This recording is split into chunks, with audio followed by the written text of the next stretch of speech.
Hello. Hello, architects and faithful followers, to the stream. We can fix this. Okay, so we left off. We were finishing the. Yes, we're gonna keep doing that. It pops up. This pops up no matter what happens here. Anyway, we're gonna finish the Sacred Bloom quest line. Right, kill the spiders. Let's see. This is deeper into the place. Got more of those. Now leading the party with Valerie. How's everyone doing? I could use a heal. Especially Harim. There we go. There's 5 charges of that now, thanks to that energy ring he found. Map. We're gonna head. Oh, no, we can't open the door, or that, lock. Now we're leaving the zone. A long journey through the caves stretching around Silver Step Lake brought our brave heroes to another large, narrow crack in the wall. This time, however, the crack looked different from the previous ones. We started to realize that we were nearing something mysterious and magical. More and more strange vegetation appeared on the cave walls and floor. Mold and lichen gave way to huge flowers, enormous mushrooms. Ooh! Are we in like the Feywild or something? I think mushrooms and even some bushes bring with berries big and bountiful. The crack itself was as odd as its surroundings. Within it seemed pure darkness, thick and deep, was roiling beyond the crack. But what space lay beyond, none of us could guess. We all noticed. Right? We all noticed a draft from the crack that seemed to rise and fall, like breathing, stirring the dust motes within the musty cave. What did our heroes do? I mean, there's obviously there's gonna be a monster in here, right? We all know this. Did they look around before rushing into the unknown, or did they bravely step into the mysterious darkness? Well, I think it'd be good to look around. One needn't be a druid or to understand the plants under our feet were unusual, to say the very least. They were too big and too tall, and the huge flowers had non-natural shades that made the eyes hurt to look at them. Perhaps it was the soil they grew in and that caused them to grow in such a way. But who could tell for certain? The plants blanketed not just the floor, but the walls too, here and there in the darkness. Maybe I should try reading this in my narrator voice. The plants blanketed not just the floor, but the walls too.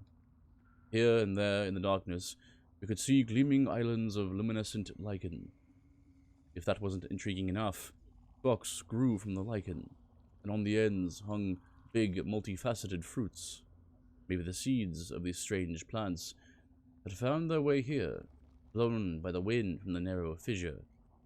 After all, it was strong enough to stir the moats of the cave.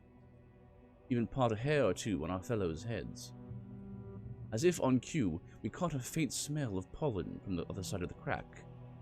Perhaps beyond was the source of the strange garden. Readying ourselves, we decided to act. The first of us started to squeeze through the crack, cursing and grunting, your humble servant following right behind. The Baron's chronicler can't allow a tiniest detail to escape her attention. So I had to be as close to the front as possible. I know this is actually Lindsay writing this book, but I don't know. I can't do Lindsay's voice, so. This time, our path to adventure proved little to our liking. The crack in the rock was narrow even for me, and led us further and further, curving and twisting, until I'd quite lost my bearings. The wind from the other side became stronger and blew into our faces, bringing new smells, fresh grass, fragrant buds, sweet blossoms. Then suddenly, the ground gave way. The path had become a sinkhole. Blood rushed up to my head, my stomach sank to my feet, and I had the most peculiar, dizzying sensation. My body was pulled in 2 directions at once, as if divided across some strange wall that separated here from there, until I was truly there and no longer here. Yeah, we're talking Feywild stuff now. Right? I had no time to be afraid. My fall was quick, my landing soft. We fell right into the cushion of thick, high grass. Pulling myself, herself together. Oh, interesting. He's writing in third person. Your humble servant immediately started to look around, asking what happened. Where had she been whisked off to with the brave Baron? I confess, even for me, it was hard to choose the right words to describe what lay before my eyes. Our eyes, even. Well, I mean, played RPGs my whole life. I feel like it's gonna be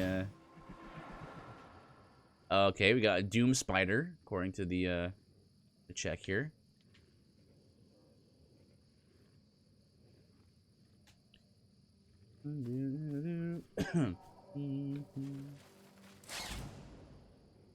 Check these. Oh, new music! Finally. Level 7. Oh, these little babies.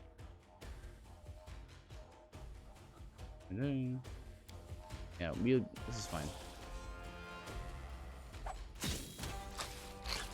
There's some kind of ability that I didn't see.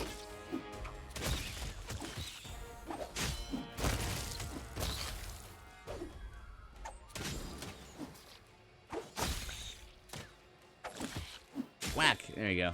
We went for a big whack from Amiri there.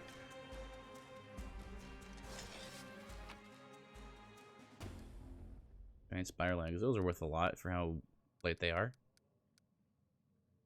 Sure, I'll take those. And let's see. Oh, I guess I'll just hug the perimeter here. What are these? This looks purple.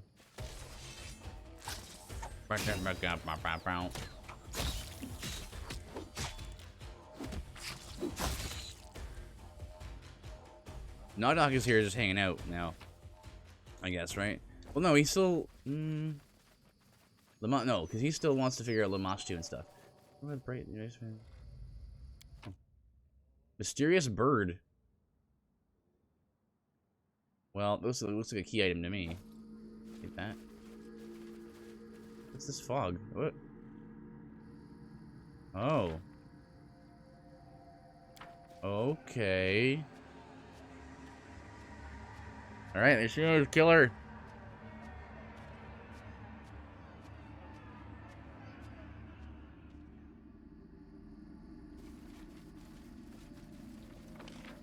Guess we're going the right way. So are we still doing like a Lost Woods type of situation here? We might be. Oh, those will-o-wisps?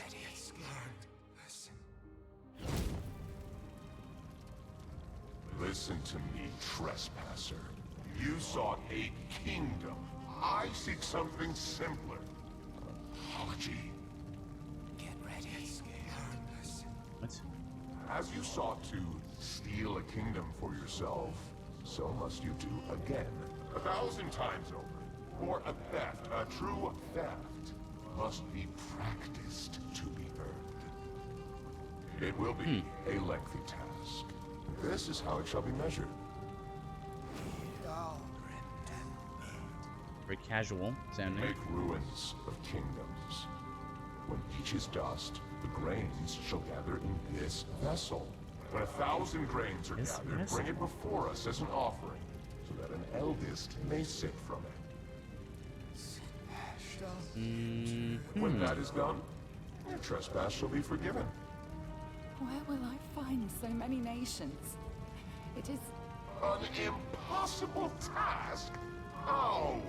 Let your unrequited love guide you. Guided you to your first kingdom, so it shall again. No.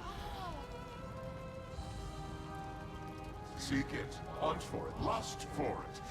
Let the emptiness inside you become your deadliest weapon. It is not an impossible task. After all, what use is an apology that cannot ever be given?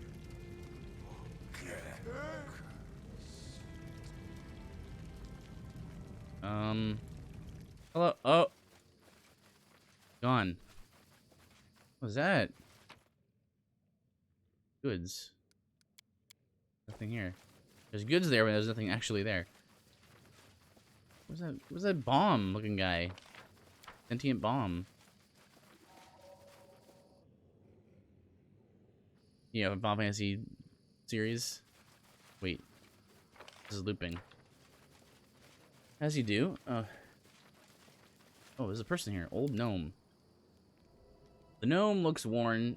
Old worn and is covered in a layer of dust, as if he has sat here for some time without moving. His back is hunched, and as you approach, he tilts his head up to you, giving an odd half-smile. Come, child. Come closer. Don't be scared. The sound of your footsteps reminded me of... The gnome dips his head and goes silent, although his lips remain moving, as if he is speaking silently to himself. Silently to himself. Let's see. I've seen something odd here. A vision of a woman and many others in the mist. They appeared before me and then vanished. The goddess once passed here. The proud one, the bitter one, and the one who fell so far, yet never has fallen to her knees. Her steps still echo. Taste the silence. The salt in the air is her tears, and when you blink, there's something in a corner of your eye. A shadow, a vision, a memory. That reminds me of Doctor Who. A strange glow appears in the gnome's eyes. When you approached, for a moment I thought I saw her again. The way you walk, this power you radiate, and a ghostly crown of a newborn kingdom upon your brow. It cannot be seen. But I see the weight of your shoulders bear carrying it. Your connection with her, with she who fell. It is stronger than you think. Who are you and what is this place? You, children, are always so curious. Questions, more questions, and then some more questions. Gnome shrugs. Which should I answer first? What is this place? This is the beginning that was before all other beginnings. The echo born before sound. This is the mark on the margins of sacred text, made by gods when they got bored. This is the world, but unlike all other worlds. Are we in the first world? Where else? The gnome grins. Okay. This is the primordial world. Who are you? I'm just an old man, a remnant of the past, in a world that cares as little for time as you care about the air you breathe. The gnome covers his eyes and starts rocking back and forth. So many things lost, so many people left, and still I'm here. Here. His voice drops to a whisper and continues to rock back and forth. You are truly old beyond measure. What holds you here in this world? I'm not very good at the Scottish accent, forgive me. Enough about that. Troubling events brought me here. Maybe you know something about what's happening. So much meaning can be hidden in one maybe. Ask away. Monsters are emerging from seed portals into my lands. What do you know about it? Monsters? No. No. They are just creatures, frightened, as you and I would be so far from home. They've lived here with me for time countless, and were my only friends before the bloom tore the world. Not their fault. Seal the bloom, and they will trouble your world no longer. Oh, right. Oh, sure. Right. The beasts aren't to blame. They were just hungry. But then, I'm not really to blame either, right? I just wanted to chop off their heads. Of course. No one is to blame for anything. You and they have much in common. How can we get out of here? The gnome turns away and looks at his feet for a long time, mumbling under his breath. After several moments, he turns to you again. It is possible to leave this place. Possible, yes. But to cross back, you'll need to bear the brunt of her wrath. But it is not something you can find. It is something you must inspire. You have to follow her. The goddess who fell. Lamash too, I assume. You have to see the world through her eyes. Recognizing her voice among thousands of other voices. Go down her path, awaken her wrath. Then you'll be able to return home. Who's this goddess you speak of? She wanted to become more than she was. She dared to claim something that was not hers. So powerful was the song of her pride, and so quickly it was silenced. Just a night, a single night in prison, in loneliness and anticipation of her future fate, and her pride became fear. And fear, it burrows deep, like the worst of all poisons. Desperation. Do you know how such emotions taste? How such emotion tastes, child? Magic lantern. Don't even think about drinking this poison. Take a drop of it to the place where the seeds of wrath have sprouted. When the wrath awakens and fills everything around, you'll become a step closer to your home and to defeating the bloom. Follow my story. Watch everything closely. Listen carefully. Unknown can be hidden inside known. And much that is unusual lies concealed beyond the usual. Take my lantern with you. It will help you to light your way. And know this. Not today, not tomorrow, but you will recall the fallen goddess. Is he repeat himself here? Yes. The short version.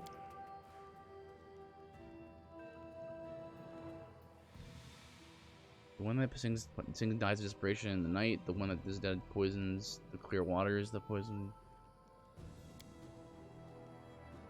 So I feel like they're really stressing you looking at what exactly is happening here. Like they want you to know like what the story is. So I imagine it's some kind of puzzle here. The one that sings dies of desperation in the night. The one that is dead poisons the clear waters. This poison born of death is what can awaken the wrath and awaken the path.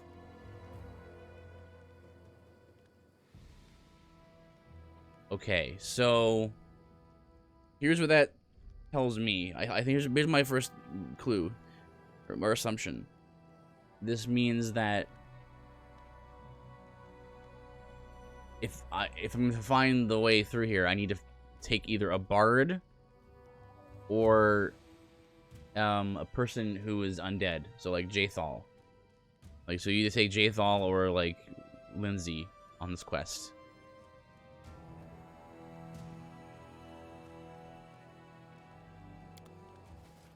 Yes, all the old gnomes riddle.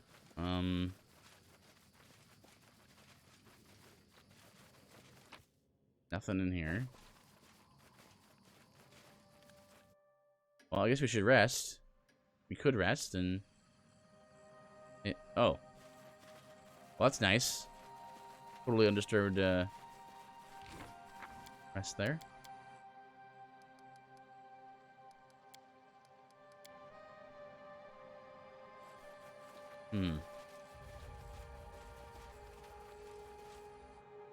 Yes, this is gonna loop.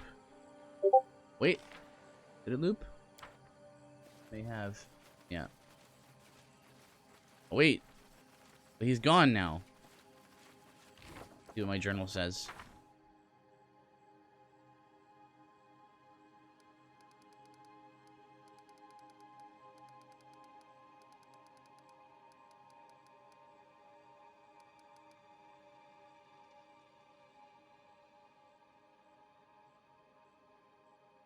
An old gnome lives in that weird other world we found from the cave. He speaks in riddles, but seems friendly. The gnome advises us to follow the visions that unveil the story of some fallen goddess and awaken her wrath, whatever that means. Well, there's no riddle we can't solve. Okay, well, I don't think these two ways are the way.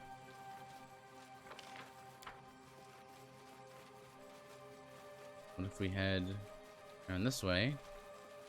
Go here.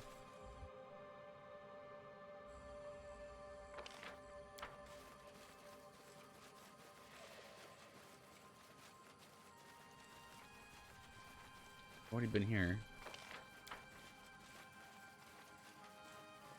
Can I go this way yet? Down here? This looks new. Oh, I can't go this way. Oh! Found something. Oh wait, no. That was just a zone line?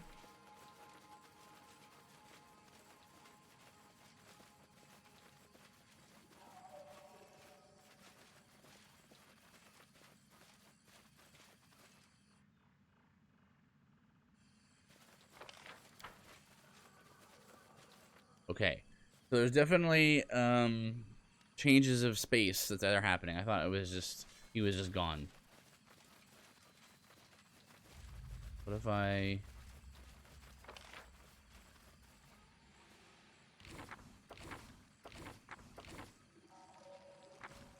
zoom in or anything, can you? Hey, Yoshi! Welcome. How you doing? This area is just the small map here isn't super helpful.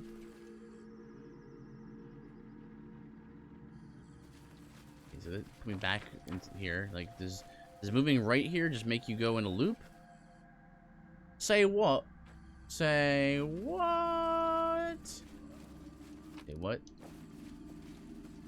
The sight of the Diaz makes you uneasy. There are no bars or shackles, but an air of oppressiveness hangs over it. Good, just chilling? Nice. Yeah, I guess I'm mostly just doing that too. Trying to figure out this quest now. I'm in some kind of Feywild. Or at least the equivalent. Well, roughly. Okay, so I tried that way already, didn't I? What if I...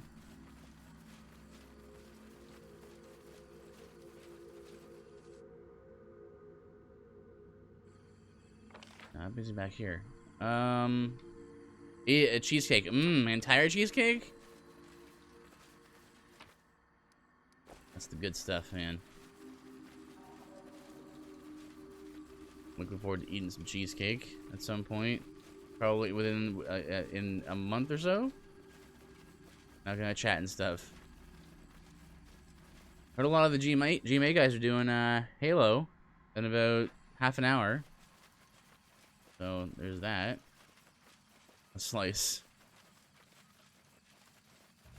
Yeah, because you said that you ate a cheesecake. I didn't know you had any to eat an entire cheesecake.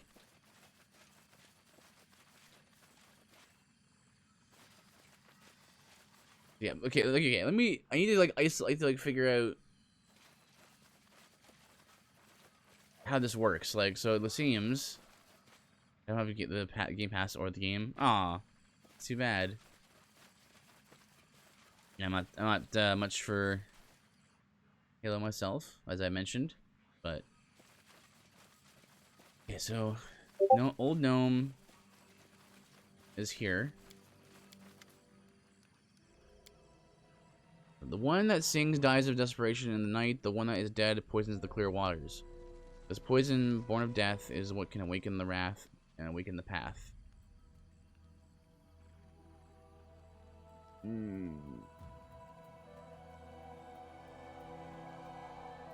one that sings. Okay. Inspire courage. Now she can... She's singing.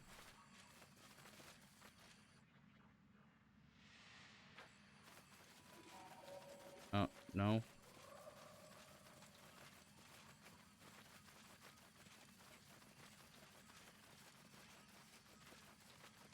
No, nothing.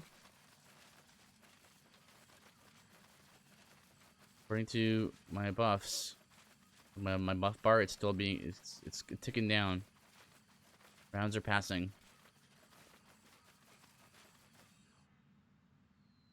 Ah, man. Okay, I should turn that off.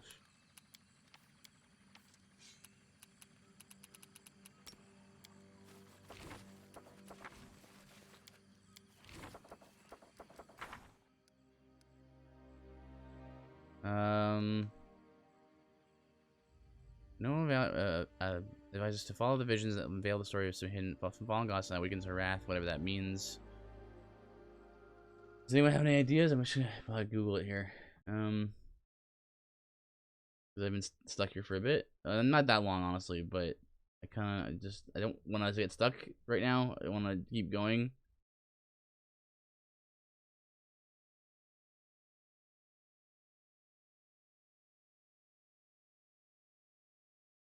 Okay, so it involves, I'm just quickly glancing at it. It looks like it involves the lantern that he gave me. Okay, I admit that I pretty much immediately forgot about. Here it is. The lantern shines with a phantasmal blue light. It lights up or extinguishes with a touch. Okay, so now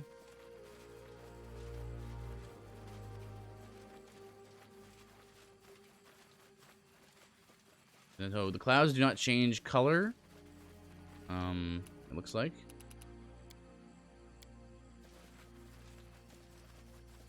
Wait. Okay, I see. So the lantern allows you to walk through the mist, not get lost in the mist.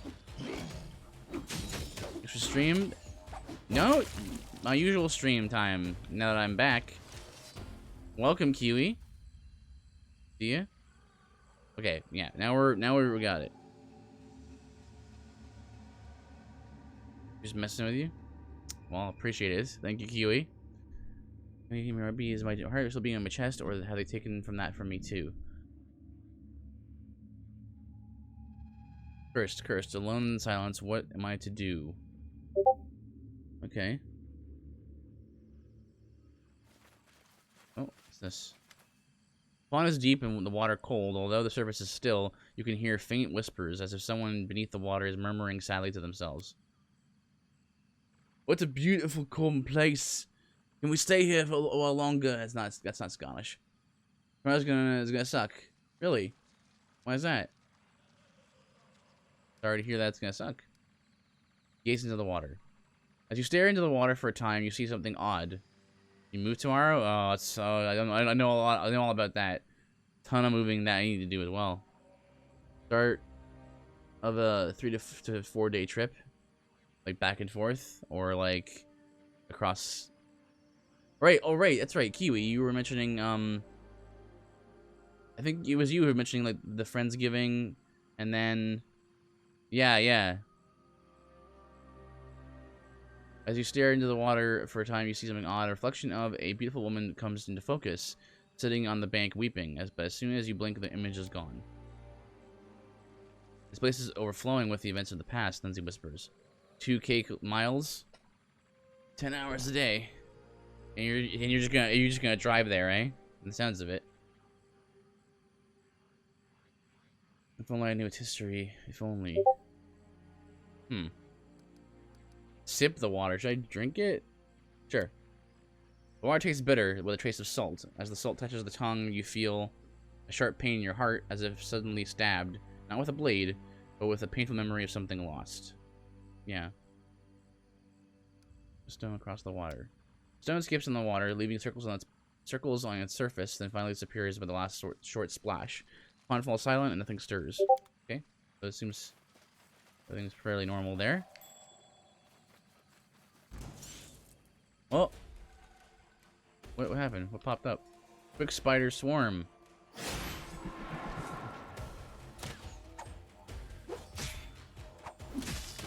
we go.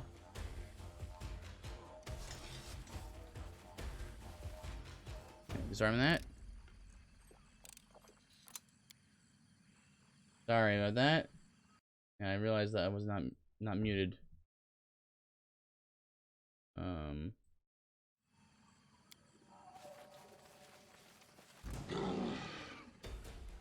But a ranged owl bear. What's this?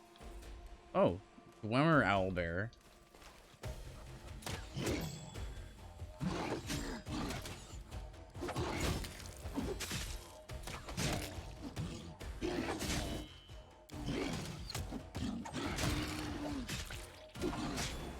Okay, good. All right.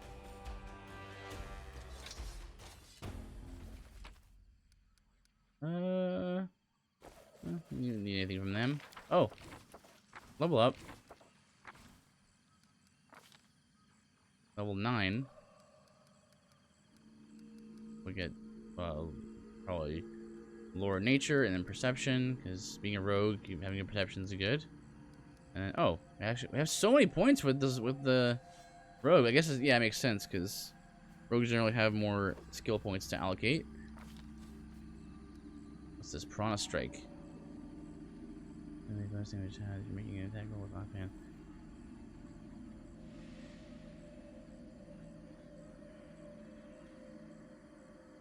I see.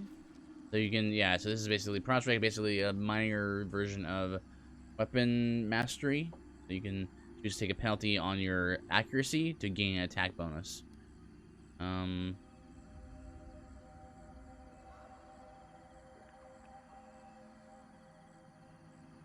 Okay, that seems good.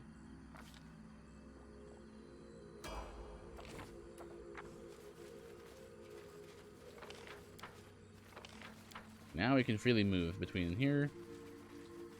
And we can now do our right wall strats like we usually do. When we're stuck in a new area, we don't know what's what. Whoa, what is that? Oh, it's Manticore. Apparently Manticore.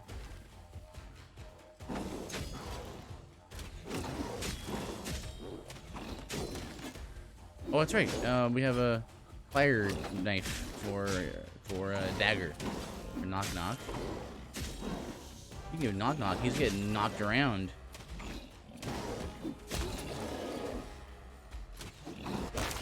Oof. Oofus. Alright, Lindsay. You cure moderate wounds onto knock knock. Where is he? Yes.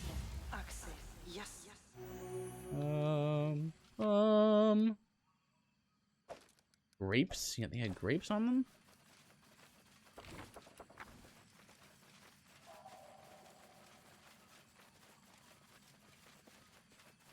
Oh, we're back here. Alright, keep hugging the wall here. We're gonna hug the top of the section here. We fought like an owlbear or two right here. And then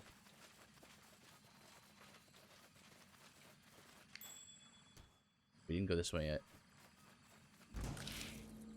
There's Spire Swarm.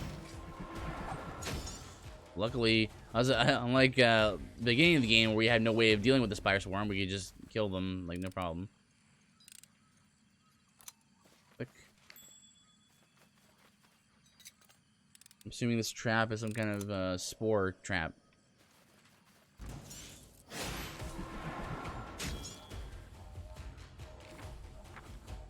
Oh, dead. Dead one hit. Let's see. Let me check here. So you got 5 strength left. I'm gonna actually have to go back here and rest up because if an ability score goes to 0, characters usually die. So what I want to do here is not talk to you, but rather rest.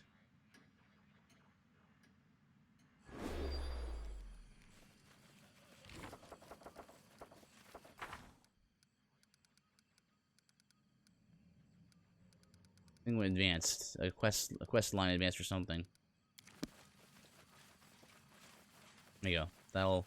That should have gotten him back, right? Yeah, 8 strength. Still a little guy, so he can very easily die to strength down effects.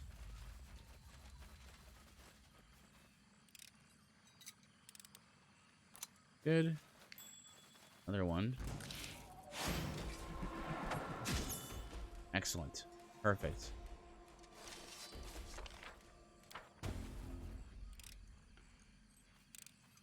Okay. 2 more.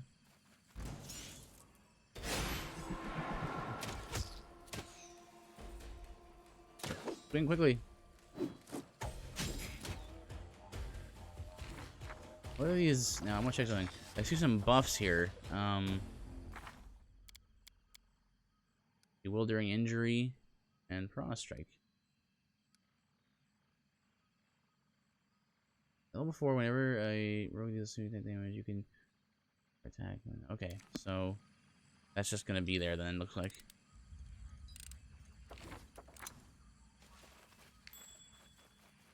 Oh, it's traps.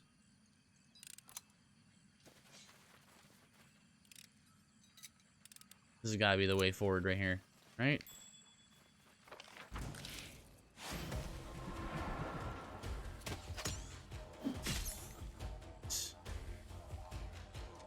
Oh, knock is down with something. Is he okay? No, he's fine. He recovered almost immediately. Okay, good. It's gotta be the path to progress. Not here. Ha! No one will ever see my tears again. Neither mortals of Golarion nor the one who cursed me. You wish to see me, my lady? My Skylark, your song is so sad today. What troubles you? I found a mysterious bird in here that didn't seem to... Oh, lost order, my lady. It frightens me. The seed of an ever-blooming flower is almost prepared, as you requested, but what will it bring?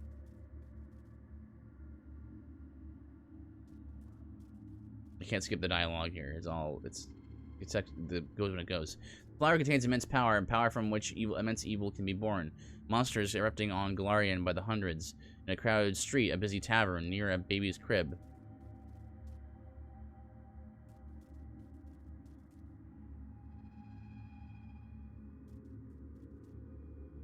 That's exactly what I need. He wanted to see kingdoms in ruins. He will. Okay. Hey, can talk to... Oh, no, come back! Well, this sounds like a problem. Can we kill ghosts? Is that what we're gonna have to deal with here? No, minus Dex from Lindsay.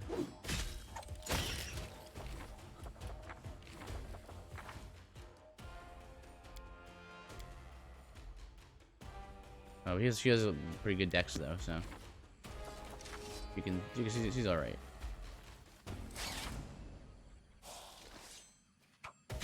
Oh, I missed one. A straggler.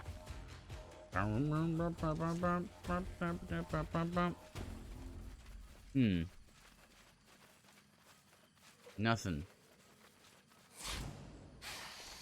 Another one. Anything over here?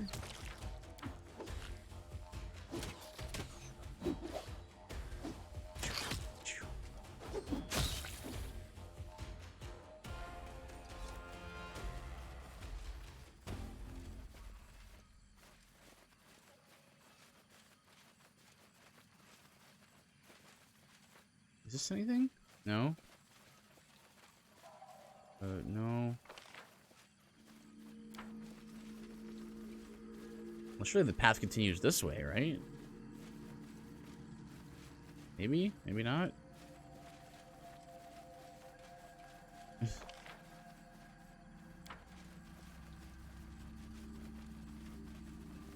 Right? Let's keep plugging this then. Perhaps we should go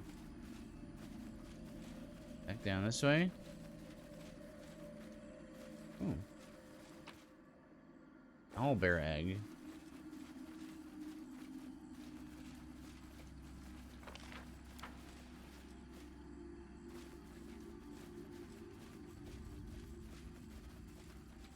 I've been here already. Some dead spiders here, yeah. Did I go this way yet? Oh yeah, I did. It goes up like this. So there's a section right. It's probably a square sort of piece of map. So there's a little section right in the northeast I haven't traversed yet.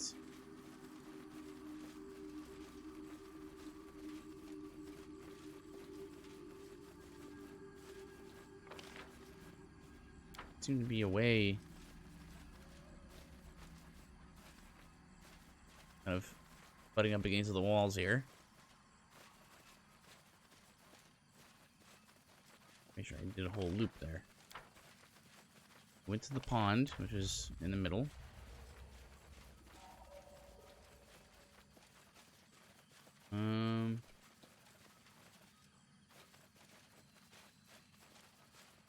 Wait. I couldn't go over here. Well, that looks like a fog gate kind of right there.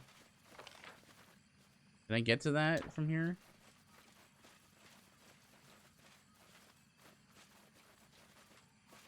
There's definitely nothing over here. Oh wait, where is this? I don't see a way there from here. Maybe they can like jump down somewhere.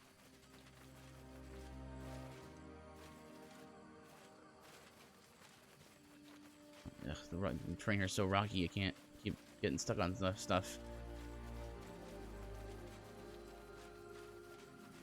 Now we're down in down in elevation.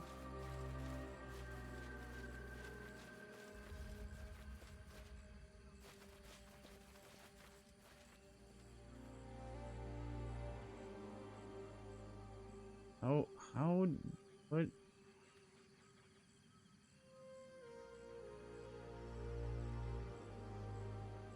This is like a path right here, right there. I tried that already. I thought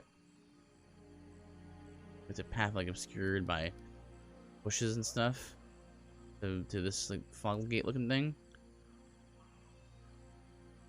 Oh maybe like right here.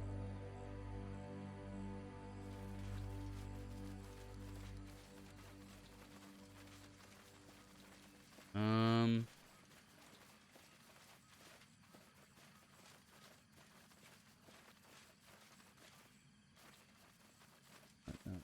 Wait. Where is it? Right right there. Right here. Ah, no. Push me. So close to it.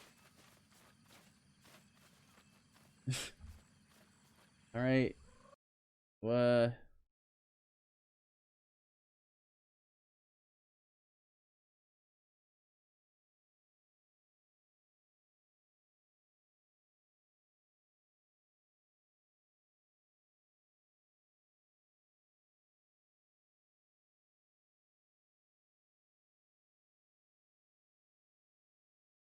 Okay. I guess I should return to... I guess it makes sense that we found everything that we needed to find, right? Just return to the gnome fella. Okay, we checked this already.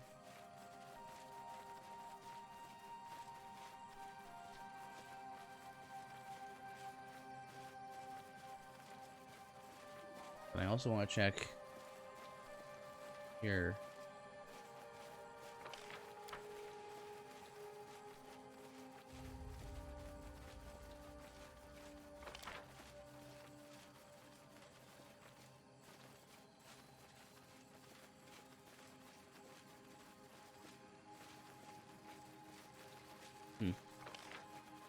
Um.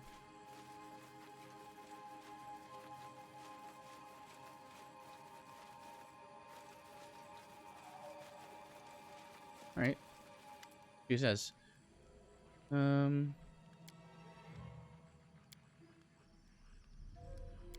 Okay.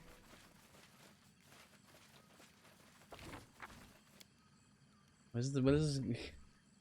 Sorry, I'm consulting a guide for this. It's just I really do want to keep going here on the video game.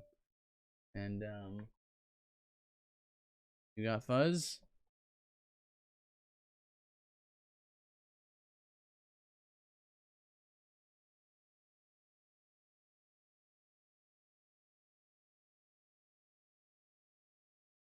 Okay.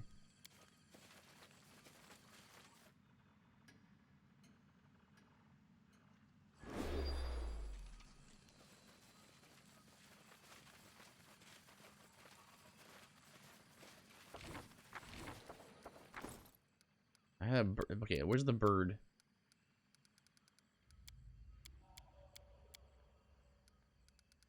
I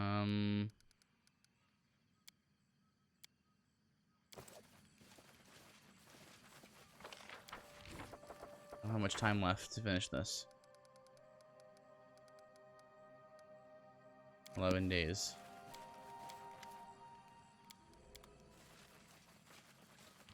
Dude, what the guy? I'm so confused. As to what to do. It says here.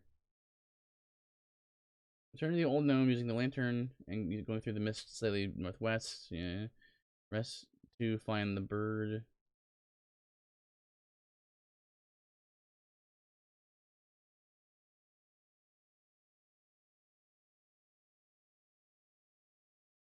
Oh, here it is. You find a mysterious bird, place it on the Diaz. I would not have done that. I thought to do that. I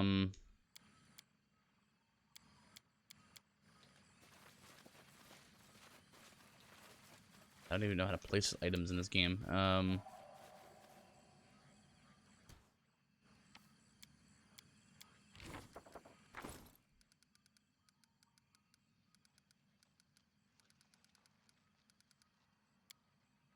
drop?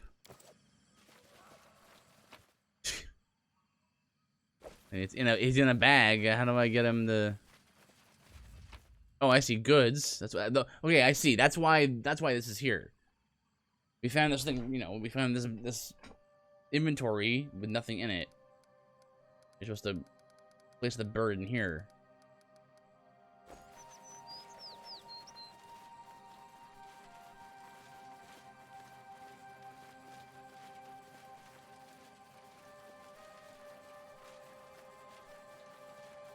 Yeah, so I was a little. I wouldn't have figured that out.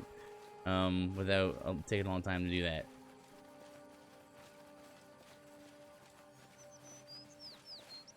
Makes sense though, right? In hindsight, it's like, you know, use all the things. It's sort of a adventure game design where it's like, what do? You use everything with everything. So, what things have you acquired here? The bird. There's a Diaz, a Dias. There's your hangs over it.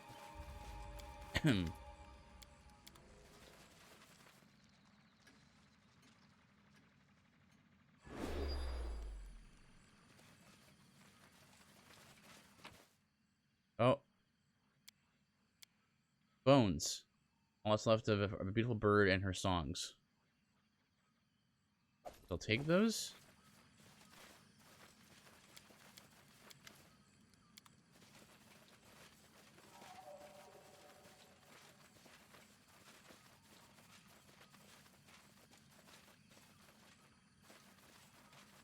Okay. And then...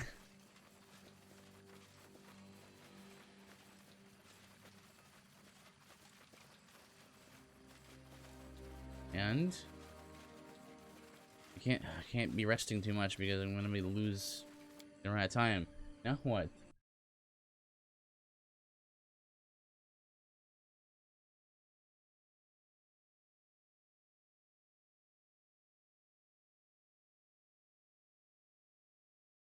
Make your way west and equip the lantern and touch the mist to transport to the location. What? That's something I would never have figured out. So there are some places where you want to turn off the lamp and just go somewhere else.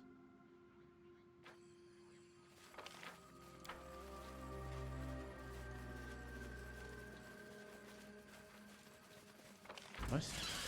Did these guys respawn? Or is this a different area? I'm thinking respawn.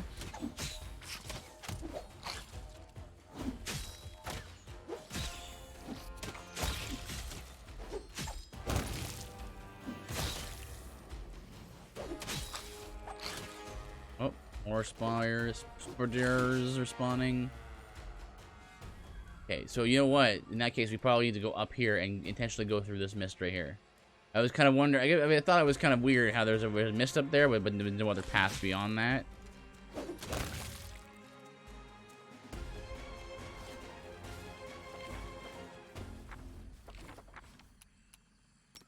For wounds for myself. Yes. What? Didn't heal.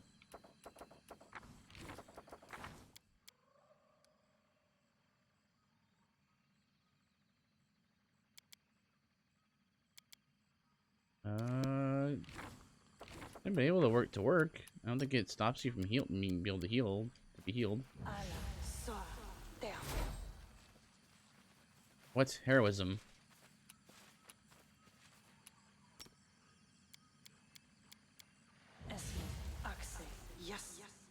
There we go. Must have moved out of position or something.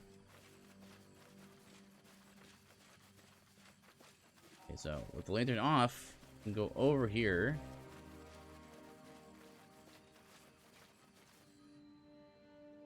Takes us to... This is definitely a new area. Ancient Wyvern.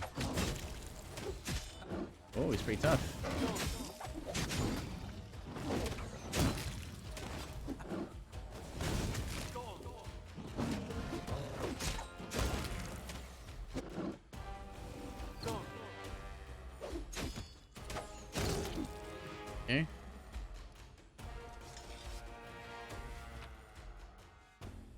wyvern meat.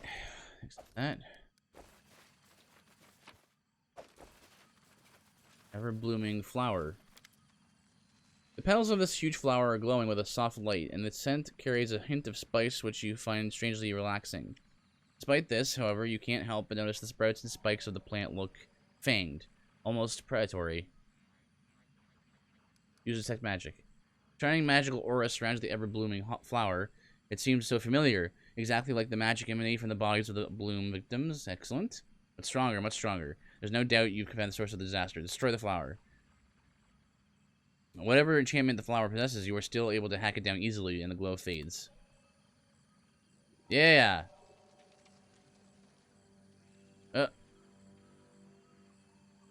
Oh.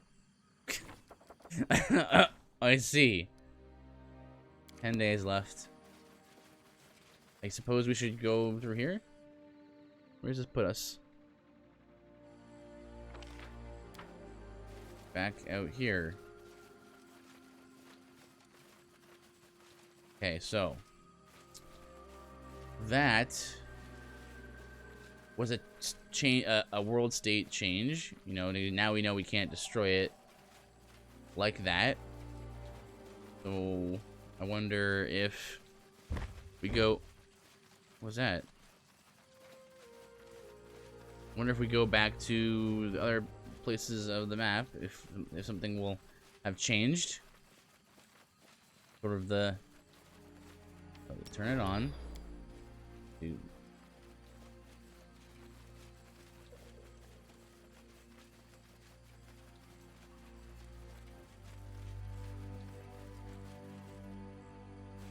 This area, this little thing right here looks really suspicious to me.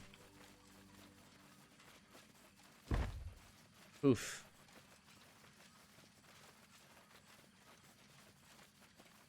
Does it change? I wonder if you can like go in both in either side and it changes where you end up.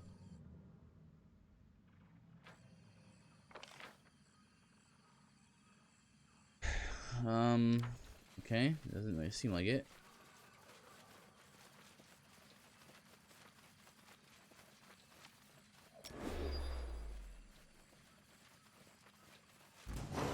Oh. This must be a respawn. I never stayed long enough in an area to see if the enemies respawn.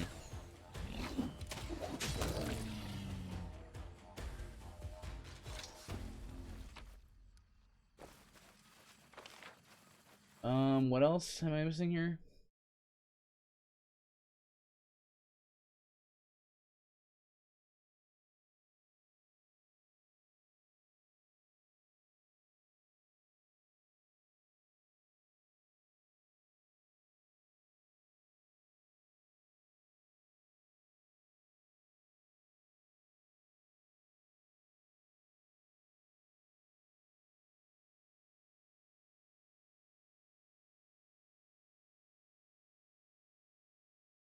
Oh my goodness. Dude, I would never have figured this out. So you go here. Throw the bird's bones into the water. Collect the water from the pond. Vial with poison water. Okay. Holy cowza. Now we can go over here and poison the flower. Dude, I would have been wandering though this whole stream if I hadn't looked it up. But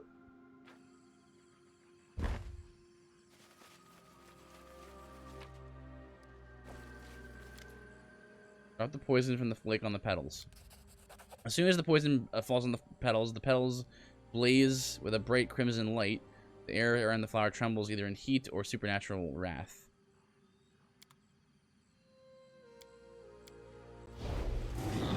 Oh! Dwemer owlbears. Oh my goodness. This mirror image? Yeah.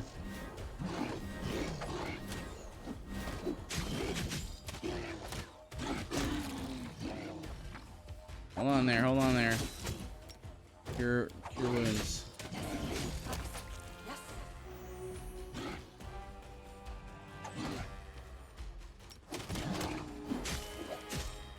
Here again. Oh.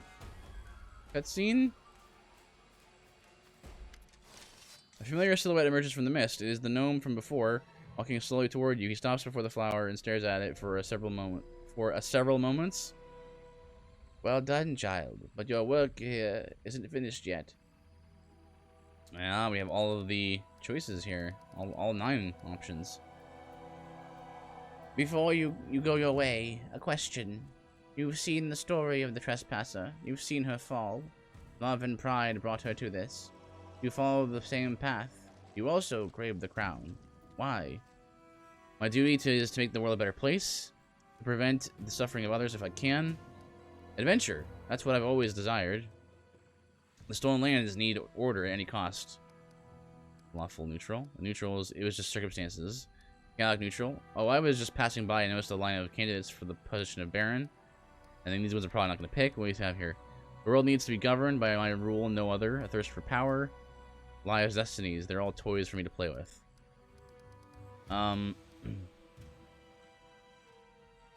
something to make the world a better place.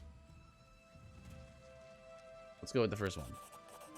Duty's path may seem straight as an arrow, but it's so easy to go astray. Gnome gives a half nod, then tilts his head and looks at you intently. Words, words. Words can be motes stirred by the wind. A trifle. A wisp of smoke. But when they are spoken in the right time and place. Words can possess the power of a storm. At some point, a long time hence, you'll recall this moment and your answer. So it was this goddess who created the flower, and all my troubles were due to her? The gnome is silent for a moment and then speaks. I cannot say yes or no. The truth shifts and evaporates like a morning mist. Onto our troubles, the blood spilled from the blade of your own choices. The gnome raises an eyebrow. These troubles that beset you, this is not all. There will be many more. Know this, when you catch a fleeting shadow out of the corner of your eye, and turn to look, but it's gone. It is her shadow. If you hear footsteps behind you, and nothing seems there, it is her footsteps. And you hear them only because she wishes you to hear her approach. Why? It is so you know her blade is never far from your back. I've solved your riddle, but what do I do next? You must extinguish the wrath, quench it with fire. But it won't be easy. The flower blooms in 2 worlds at the same time. Here, and in your homeland, Golarion. Its existence links the 2 worlds and cruelly casts creatures between them. If you destroy the flower in only one world, it will grow back. You must kill it in both worlds at once. But beware. Violence breeds violence, and wrath breeds wrath. You awaken the flower, for it was the only way to destroy it. But awakened, it summons all kinds of monsters, and they are filled with the same wrath as that which gave life to the plant. After you slay the monsters born from its seed, burn that wonderful vile flowering blossom. Let flame consume it. But remember, the fire must happen in both worlds at once. If you burn the flower only here, or only on Golarion, it will sprout again. Can I still get back to Golarion if I destroy the flower? It's time to get it up. Get it then. Let's split up and destroy the flower in both worlds simultaneously. A wise decision. Who will you send beyond the portal? Okay, so let me see here. I think this is probably a good idea. We have healers here. A lot of DPS here though. Maybe like this. Yeah, let's go with that.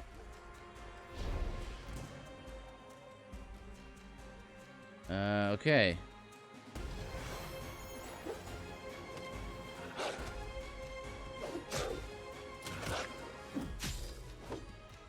Split in half here. This is trouble. What is that?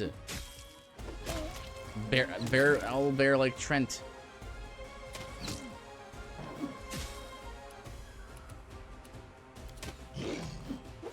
Okay, he's quite strong. Fire courage there. Can we get heroism buff here? Onto Valerie. Esohatu, thank you for the raid. I don't know why my things aren't working. One sec.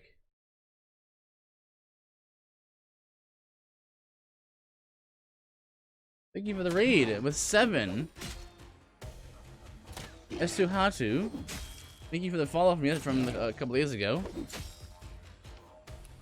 So Valerie's taking it on the chin here. There we go. And the karate uses cure serious wounds again on Valerie. Oh, ready for Hatsu? Hello. Ike Sendra. Let's see here.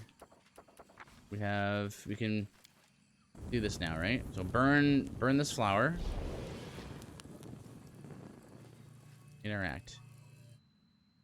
So this is gonna send. This is we're gonna fight some stuff on this side of the portal, presumably.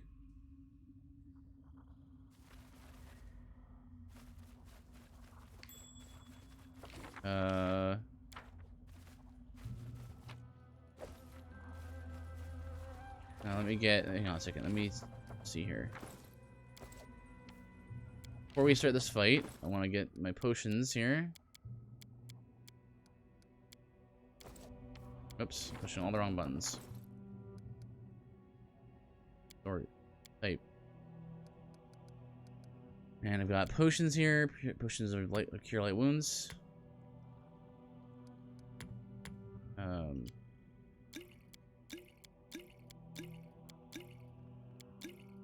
Good. Can't say, but enjoy your stream. I'll check you next time. All right, man. Thank you, Esu. Thank you for coming, everyone. Everyone who doesn't know, my name is Mifuki. I mainly do RPG streams. Probably most well known for my Dark Souls streams, which I'm very excited to go back to at some point soon. Right now, I'm doing this viewer request here, and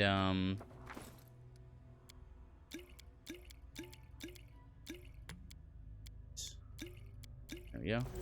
And yeah.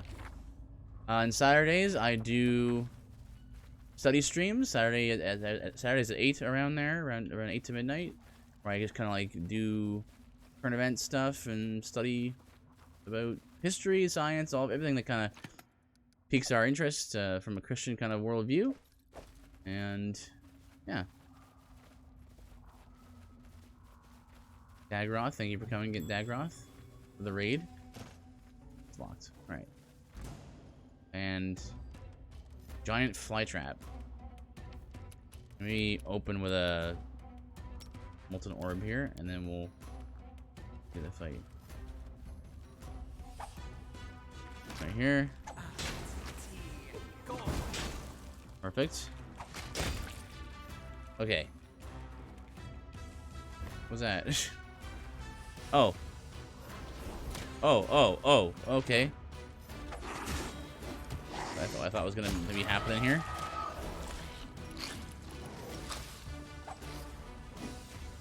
Throw magic missiles out there. Let's see. Harim. Could use a heal from Harim, probably. Wait, no. Yeah. They want to heal him. No, don't do that. One single spire is not a big deal. Busy rabbling at guilds. You mean like guild wars or something like that?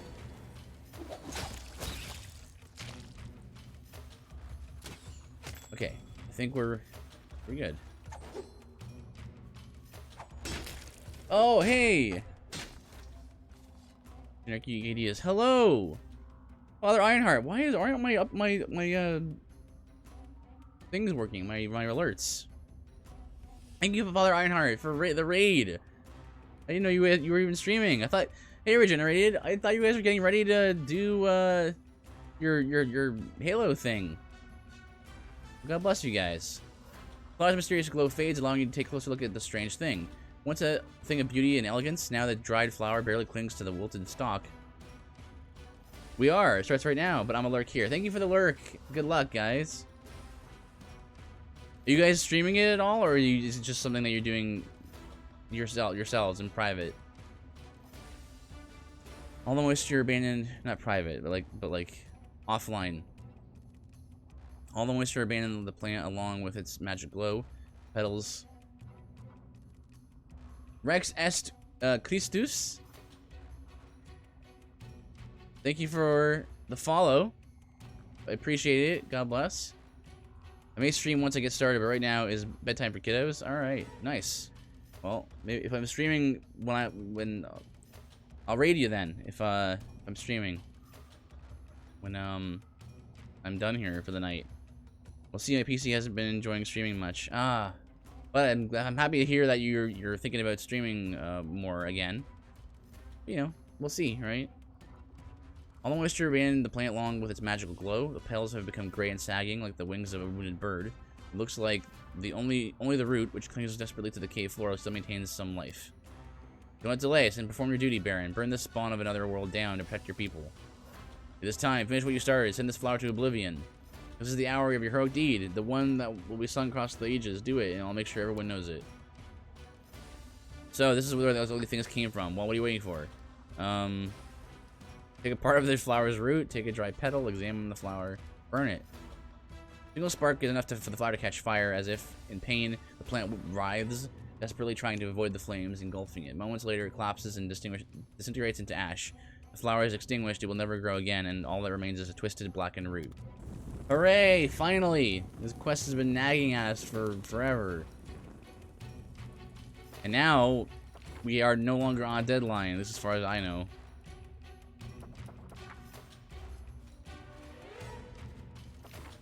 Let's see. Go, link everybody back up again. Perfect.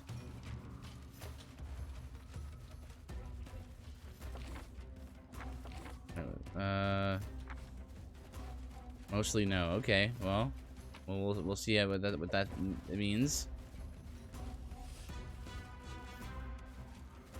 Can't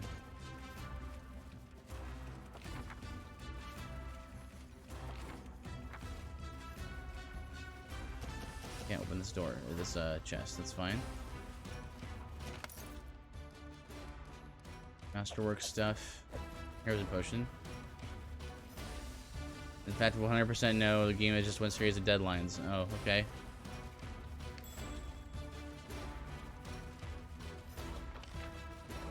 Well, I guess this is the way out, no?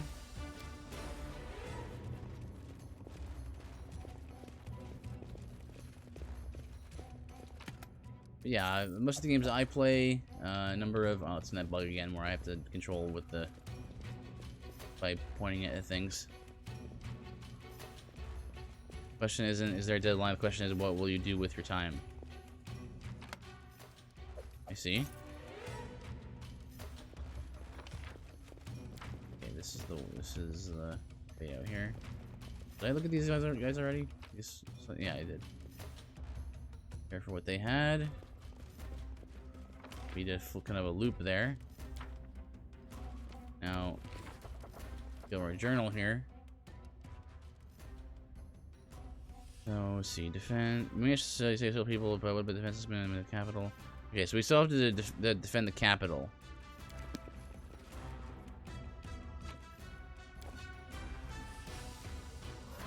Played a number of Final Fantasy games. Love those. DOS 2, Divinity Original Sin 2, was an amazing game. One of my favorites for whatever year it came out, it was like my game of the year. So that was pretty good. I'm very excited for a for, what do we call it, Baldur's Gate 3 to be finished. And to be out of early access, because, you know, not only is Literary Engine Studios really good at the game, at those games, but also, but the modding community is amazing. DOS 2 is already a good game in its own right, but the mod tools and just general community of that game has made that game just super fun to play, because there's just so much content in that game, and it's you got tailor your experience a lot. So okay, I should probably rested.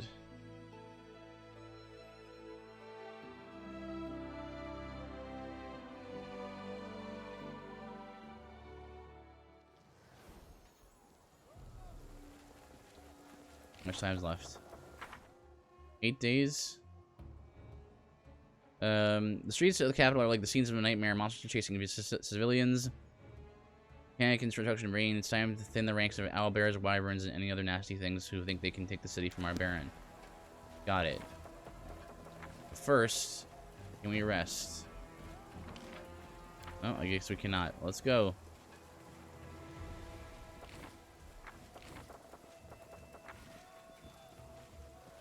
Hey, they did alright. There's a dead Hydra over here. The young guard is holding her weapon with a limp hands as blood streams down her bent and broken armor. Your Grace, at last. I'm not sure how much longer we would have made it without you. Heal the guard. Thank you, Grace. Abadar willing will show these beasts what we're made of.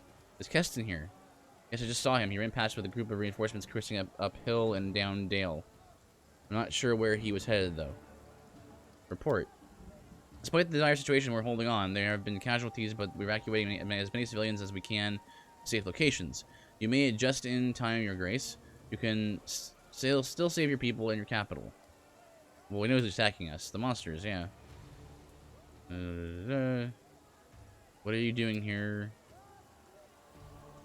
No waste. We know it's the beasts are everywhere.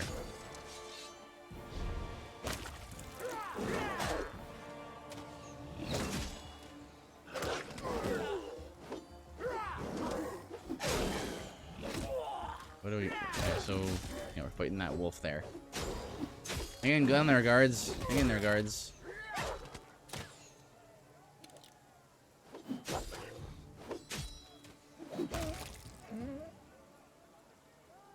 Good. What? No! Poison! Guard! I gave you a longsword and a heavy shield? I guess it's standard issue. I should have given... Maybe the Baron should have given you guys better stuff. Go on, you guys can do it. You guys can walk over there slowly eventually.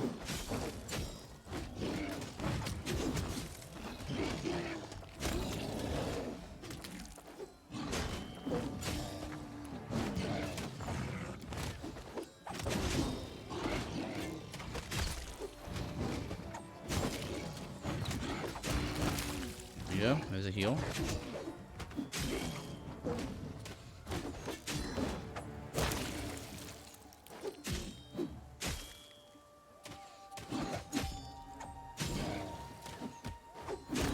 Good.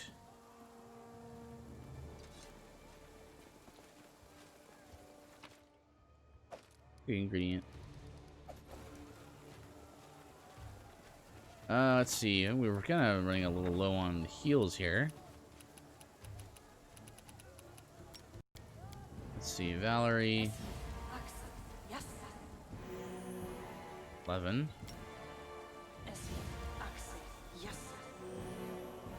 Six. Ah, that's a better heal.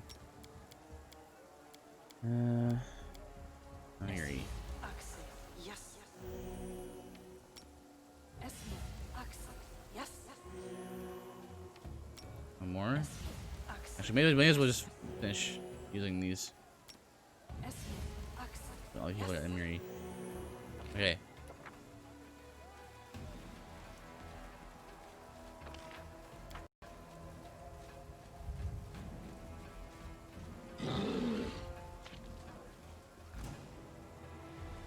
Okay, we got Hydra, and we'll get a bunch of these guys again.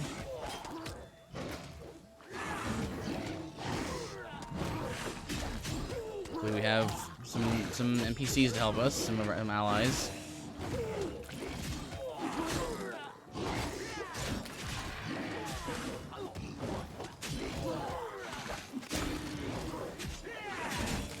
Get some of the heat off of us.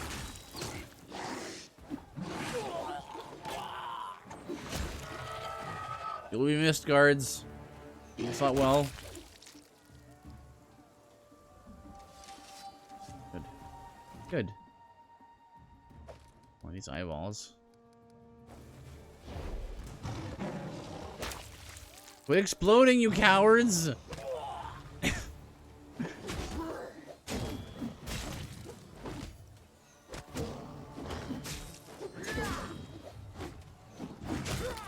Okay. Let's see. Oh, interesting. I can't, well, I can save the game now. It's this way. Looks like this way is the way to progress.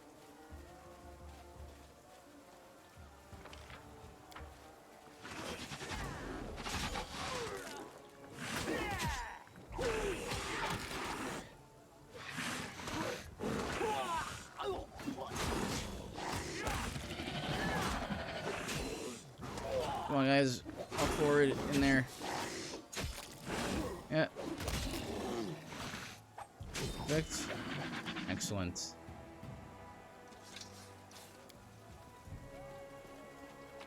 You guys just walk casually away. Captain moves his helmet and wipes his sweat from his brow. Praise all the good gods. I'm not sure we could have held out much longer without you. Let's see. How about the casualties among the guards and the... Actually, I should say, fine work. You're fighting heroically first.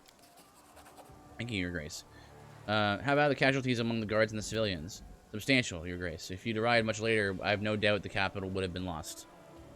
What have we learned? Very little. Some of the monsters are up in the patients in Kavkin's hospital, while others seem to have come straight out of the woods. There are no people among them. And right, yeah, we know all this. Have you seen? I guess maybe like there's an there's an option where you could go here instead of going to the Lamashtu's womb, and so you wouldn't like know what's going on, right? Have you seen Keston? Saw him fighting his way toward the town center not long ago. Stay vigilant. Yes, Sir Grit. A thunderous rumble sounds from not far off. Something humongous is approaching, crushing buildings along its path.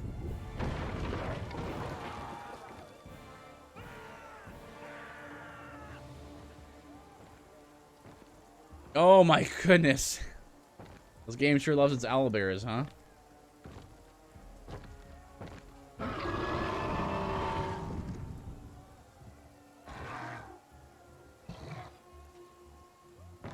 Okay. What a strange, like, thing. I've noticed some slight changes from your run in my speed run. Well, I imagine so. Speed runs are definitely, you know, very fine-tuned experiences. And, require a lot of knowledge of the game, of which I have very little. Oh, that's Keston, right? Yeah, it's Keston. What, I'm sure there's a certain, you know, there's a... everything from your class choices to, you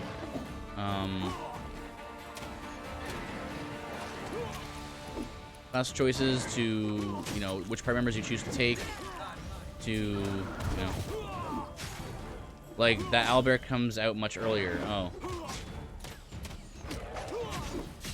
You know, it's interesting. I figure he's triggered by, him talking to that guard. They probably just beeline to this guard and then that's what does it, I assume. Bracers. Bracers. I got level up here. Gonna go wizard all the way here. Persuasion and magic device. Did you order Keston to return here? I did, yes. It made more sense to me. Where like, you know, I should be the one to probably go into like the weird, you know, magic dimension, and do that. You're lawful. Yeah, usually I play lawful good characters first time through. I don't know what to get.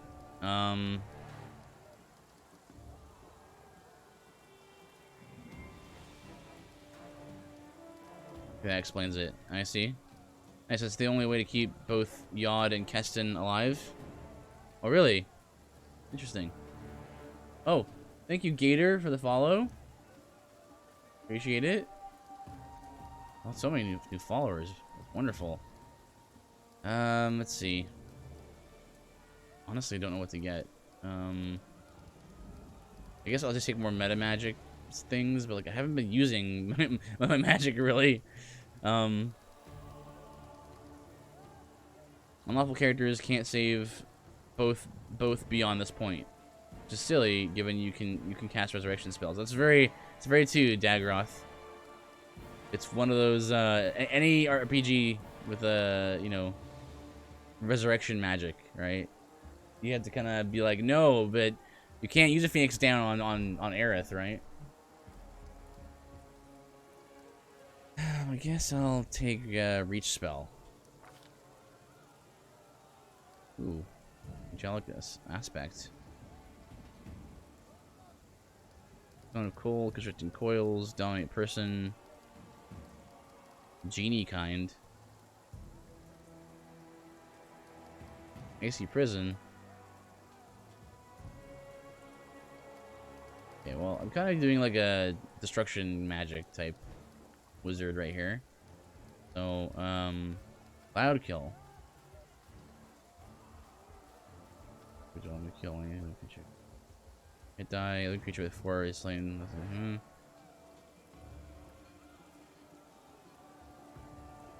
That seems really good. I'll take that. Anyway, just dipping in. You're about to find out the actual plot of the game pretty soon. We've been playing for like 40 hours. I'm not sure how long we've actually been playing, but like we're on day 8, so day 8 with 4 hours a day. You can do that. That's math. To be fair, Phoenix Down was a translation error. Thank you for coming, Adam, and I appreciate you. That's supposed to raise dead. Supposed to reverse being knocked out, right? Yeah, that makes sense. Speedrun gets 2 acts ahead of you in 8 hours. Yeah, I googled how long to beat. You can go on howlongtobeat.com and you can see how, you know, the average playtime for a new playthrough, and then, you know, completion, like 100% runs, and like how long it takes to beat all the games, right? And it was saying like 70 or 80 hours or something. Let's see. So yeah, cloud kill seems good. I'll take this missile. What's a flat lie? Well, I mean, if you're speed running it, you know, you're gonna be going a lot faster, right? Casual run's gonna be over 100. Oh, really? Well, remember, it's based on a campaign that's supposed to last a year plus for a pen and paper. It's a slow reveal. I see. Actual plot is going to manifest, is it? And a speedrun is going to be less than 12 hours. Yeah, speedrunning a game like this would be quite arduous, so it's pretty impressive, Dagroth. Any sort of long-form RPG speedrun is crazy. Like, watching like a Final Fantasy 6 or 7 speedrun, those were like, I think the 7 speedrun is like 8 hours, 7 or 8 hours or something, and it's like sitting down and doing a speedrun of that. Like not making any mistakes and doing as fast as possible for 8 hours straight is just, it seems pretty wild. I'll take this fire snake ability. That seems kind of interesting. Want to know what's a fast speed run? That's funny. BG2. BG2. What is BG? It sounds kind of familiar. The acronym. Keston. Baldur's Gate, of course. Yeah, Baldur's Gate 2. Hey, bye. Roll lots of these. Thank you, Adamant. Take care, man. Oh, official Paizo. Nice. The priest whispers a prayer and touches the wound on the warrior's hip. Then the wound immediately begins to close. Yod lifts his eyes and notices you. Right. All hail me. Thanks for knocking some sense back into me. Not sure I could live with myself if Jod had been gobbled up while I was playing hero out there. Ah, there we go. He would have been killed if Keston wasn't here. I need a healing. We found and destroyed the source of the infection. There won't be any more seeds. This is joyous news, or would be in most any other situation. Still, praised be your name, our deliverer. You've saved your realm and rescued the people. Okay, good. It's 20 minutes long, and you get such gems as, and I score a bear through a keyhole. If you've ever watched the Divinity Original Sin 2 speedruns, it's hilarious the things you can do in that game. It most of the speedrun is just throwing barrels of like instant death fog, death fog it's called, at bosses, and then there's them just dying. It's absurd what the things you can do in that game to, like, the build diversity is quite rich to the point where you can just pick up barrels of death and just throw it at people. I think the speed run's pretty quick in that game. Are you all right? Scratch, your grace. I'm afraid the same can't be said of many of the townsfolk. What happened here? I just finished an operation and was preparing for the next one when all the remaining patients bloomed. There were no survivors. I managed to fight my way to the street and landed straight in this monster's claws. I was running out of spells and stamina. Wasn't it all using TK to throw treasure chests at people? That's one very popular way as well. It's a kind of a combination of the two. You can use telekinetics to throw treasure chests, like treasure chest within treasure chest within treasure chest. You can put a treasure chest in a treasure chest, and then like the weight of that chest determines how much damage it does to an enemy, and so there's that, and as well also throwing barrels of death fog at people. But it's pretty serious. And then there's also like if you're doing like any percent, you could do you could glitch yourself out of where you're supposed to be to get to skip some stuff as you do. There are still many wounded in the city streets. I aim to help everyone I can. I'm in need of healing. I need to go. Your Grace, I must leave as well. The battle isn't over yet. Horrendous creatures prowl the streets, and there are wounded in need of aid. Erastil, save us all. Keston gives a short bow and follows Yod out. Phew, looks like we've got a breather. If you don't mind me saying, you're an exceptional warrior, Your Grace. I'm not sure you even needed the city guard. Oh, you guys contributed. You guys helped me not take the full brunt of the attacks. I can't believe it's all finally over. Please proceed to the throne room, Your Grace. We'll start cleaning up this mess and restoring order to the streets. Oh, well, he healed us, but we're still fatigued.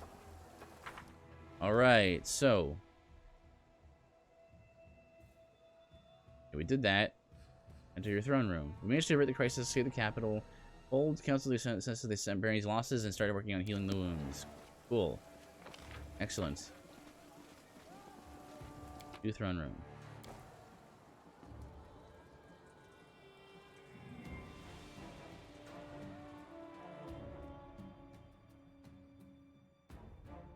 What kind of categories are there for the speed runs in this game? Is it just any percent, or is it like, is there an all bosses category? Your Grace, do you have a moment? Enemy within. Keston and I have a matter to Achievement. discuss with you. Yes, I have a matter to discuss with you. What has you so excited, Yod? It's about the old prison, the one we were using as a field hospital. Now that the season of bloom has passed, the field hospital is unnecessary. However, the capital would certainly benefit from having a clinic. Right now, those harmed in the attack have nowhere to go to receive medical aid. Well, I have one category and I'm still routing it. Oh, it's lots to route. Story percent, right. So it's just the main quests and stuff. Yeah. Yeah, it's kind of interesting how every game has to like figure out, every community of every game has to figure out like what how speedruns are kind of going to look like. In my opinion, Your Grace, our top priority should be securing the safety of the people returning to the city. I believe we should convert the old prison into guards' headquarters. You can see the people returning to the city. Guards headquarters. We've argued in circles on the matter, Your Grace, but it is ultimately your Neutral decision good. anyway. We'll abide by your orders.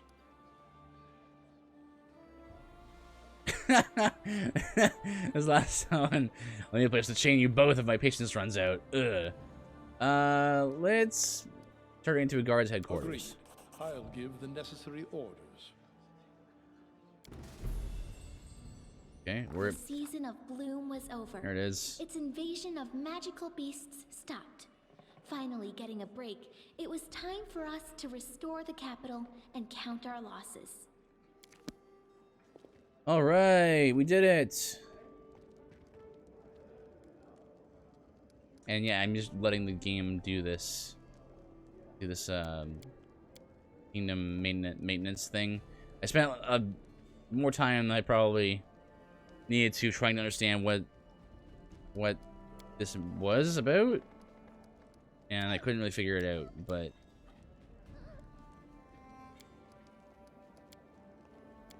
from pestilence,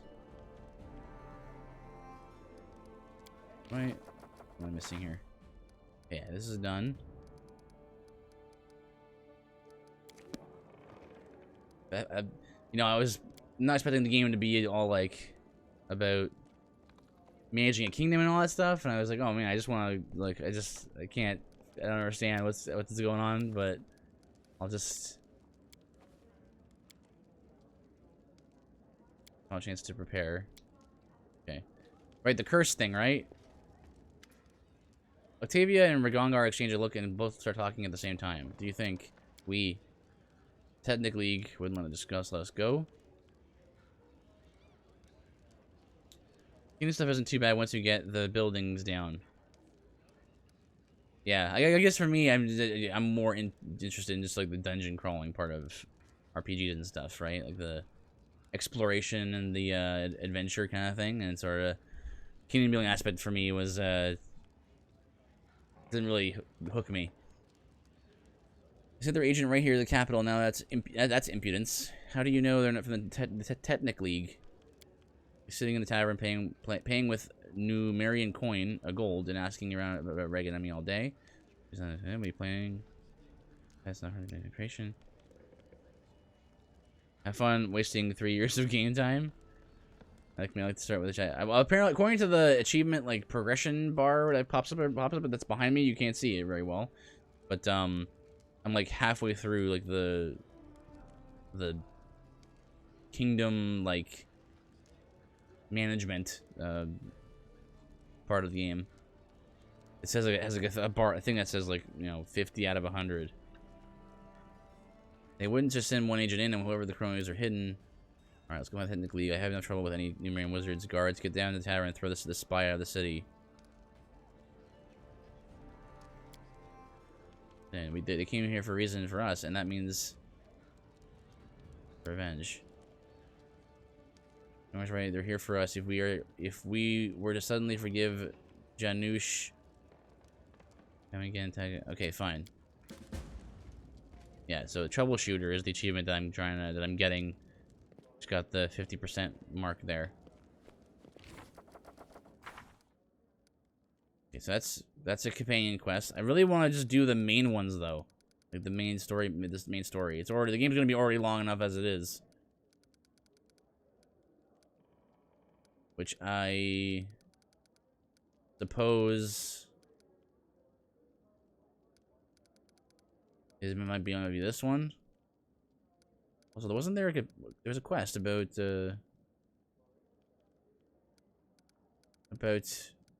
yeah, the curse. Next development in 20 days, 6 hours.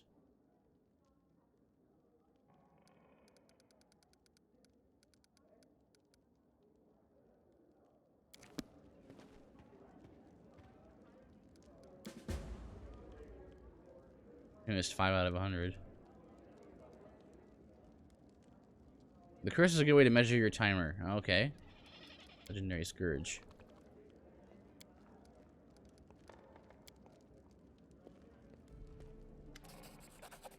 Your Grace, we have urgent news from Jamandi Aldori. I haven't heard from her in a while. The Sword of the Lord is asking for aid with an unusual problem. Here is her letter. Please read it when you have a moment.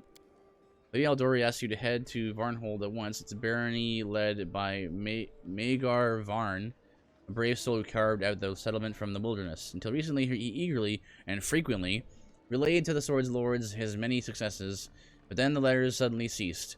As you may expect, this is a matter of some concern.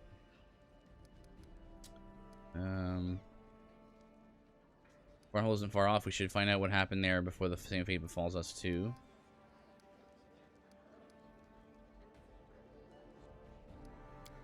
It's time to gather a party and head to Varnhold, Your Grace. Okay.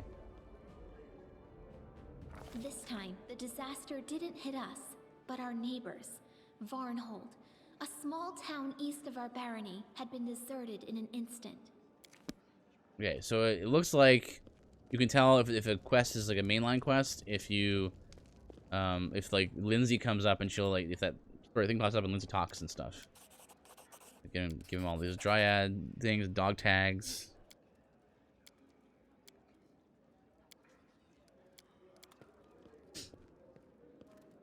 In fact, though it's not advised for you, you never actually have to go to Varnhold. Oh, really? Seems like you're meant to. Let's see. I really do like Ragongar. Knock is really strong too.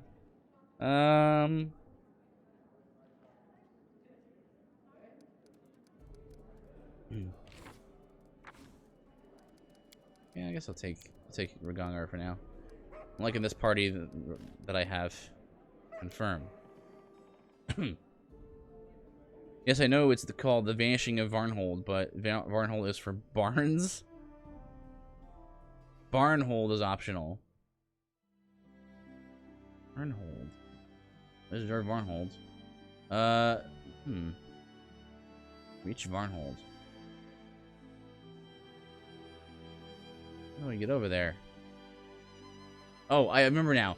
We walked over here while I was trying to figure out where the womb of Lamashtu was in the Goblin Village and stuff. I walked over here, and I was stopped, and it was like, hey, if you want to go over here, you just gonna be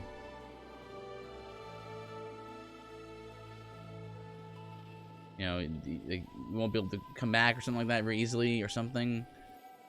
Either way, I was like, I'm not gonna go over here. This is too far. Oh, didn't have the option to evade that one.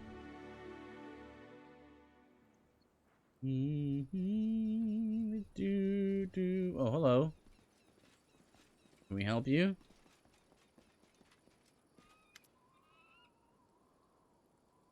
Several figures clad in dark clothes stand before you. Priestess hides their bodies in the hoods. Right, the darkness hides their bodies, and the hoods drape their features in shadow. Baron Master Mafuki, you know no fear, for your time has come. Step back.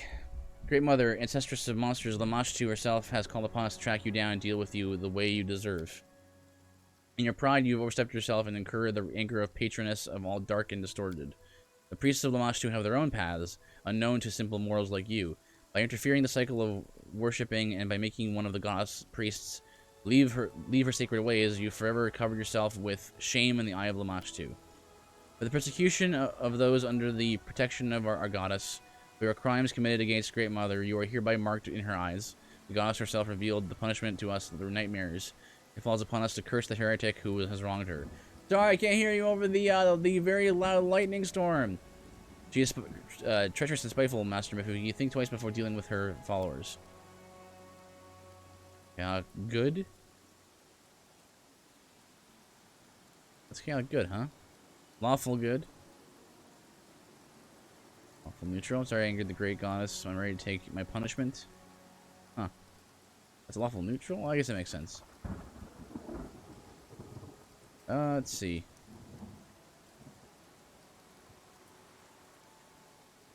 Chaotic good, eh?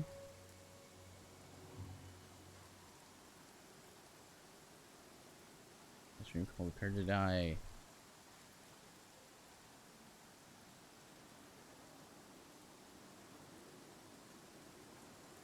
Okay, I want to say this, the first one. Let's go with this one. But the will of Allah should be done. Let your dark plume deform you. The cultist raises his hands and begins an incantation. Oh, I thought I was gonna attack him. I guess I should have like assumed.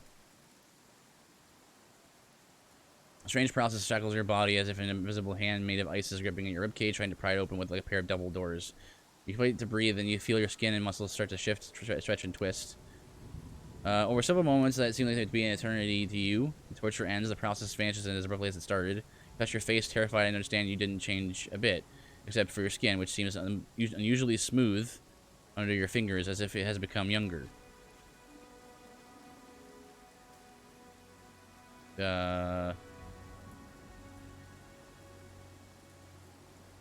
Alright. I thought I was gonna be like, try, you know, go ahead and try to curse me. She has no power over me, rawr! And then I would attack him, right? But I guess I should have read the part where it says like if an option will result in you attacking them or not.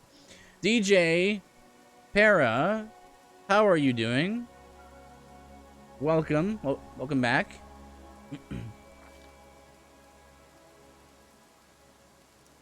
Hope you're doing all right today.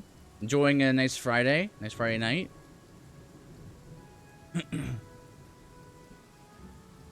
If I'm just tired. Yeah, I hear that. Maybe toughness? Give him toughness.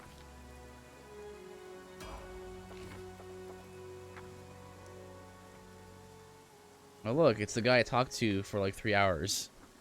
Today? Got 2 more ability squares right here and right here. And then improved critical. Using your weapon you've set, your threat range is doubled. Sure, let's go with that. Improved critical. And I don't even know what weapon she's using right now. It's the interface, yes. It was axe. What's classified as? Great axe. Great axe. Boom, boom, boom, and boom. He was in my today, yeah. He was in my stream, then he joined VC, then I stopped streaming and still stayed in VC. Ah. Hello, Gene. How are you? The shame about not being able to stream today. I'm only here for a bit because I have to work tomorrow. Dead. Thank you for coming. Let's see. Great axe. Right here. Improved critical for that. There we go. Valerie is level 9 as well. Give her these.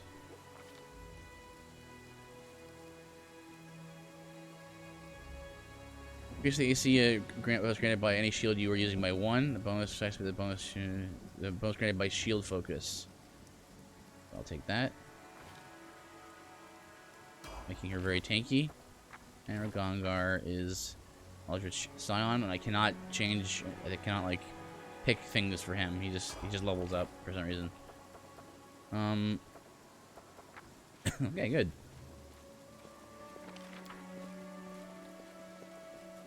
But for some, so that curse that she put on me made me feel younger somehow. I don't know. I don't get it.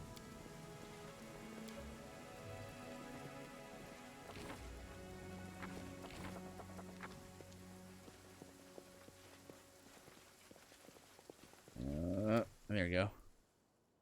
I have to rest because everyone is fatigued. I don't know if everyone, but Mafugi is. No, yeah, it's everyone. So I will rest here. You have such a huge sword. I need to stop going to Wendy's like 30% of the time they give me the wrong burger. Really? I guess it depends. It depends on the location. The Wendy's, the one Wendy's in, like the only one in town where I live, never gets any of my order wrong, and they're also usually extremely busy. Especially for some reason in the last like 6 months or so, 6 to 9 months since like COVID started, like Wendy's has become super popular for some reason. But like you were saying, I have 2 McDonald's in my town, and the one is the one you always want to go to, and the other one is kind of known for getting your order wrong, and so you have to kind of know that if you're going to the one that gets your order wrong, you have to make sure you go out of your way to be like, check everything. Playing to get coupons, fair strats, free ice cream. Ice cream. I've been on a peanut butter ice cream kick recently. So good, just so good.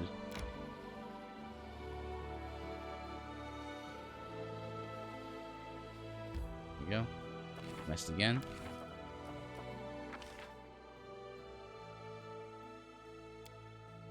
Well, of course, DJ.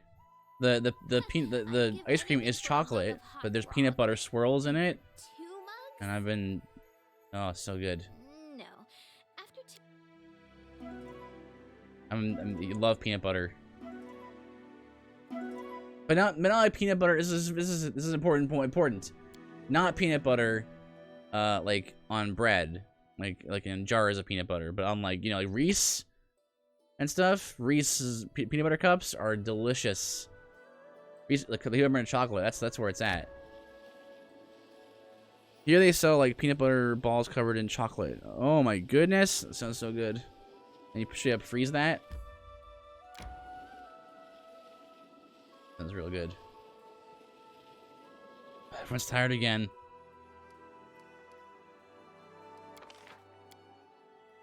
The end is inevitable.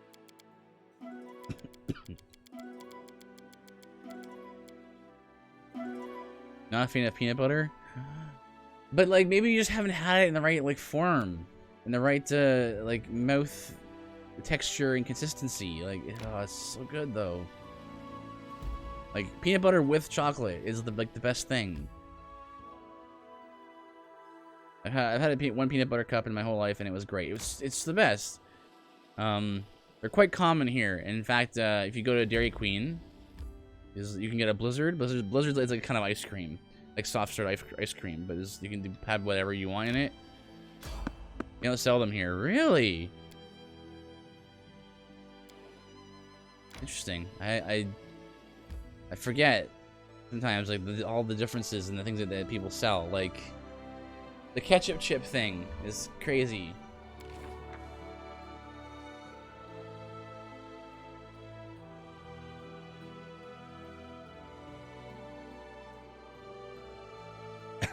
Dairy Queen, that's, yeah, not here. Yeah. Like the ketchup chip thing, Three Musketeers, I think is a Canadian candy bar, and it's delicious. Delicious nougat. Peanuts are fine, but I don't like having too many in one sitting. Peanut butter is like super condensed peanuts. Right. I actually kind of agree with you. Like, I can actually kind of see that. I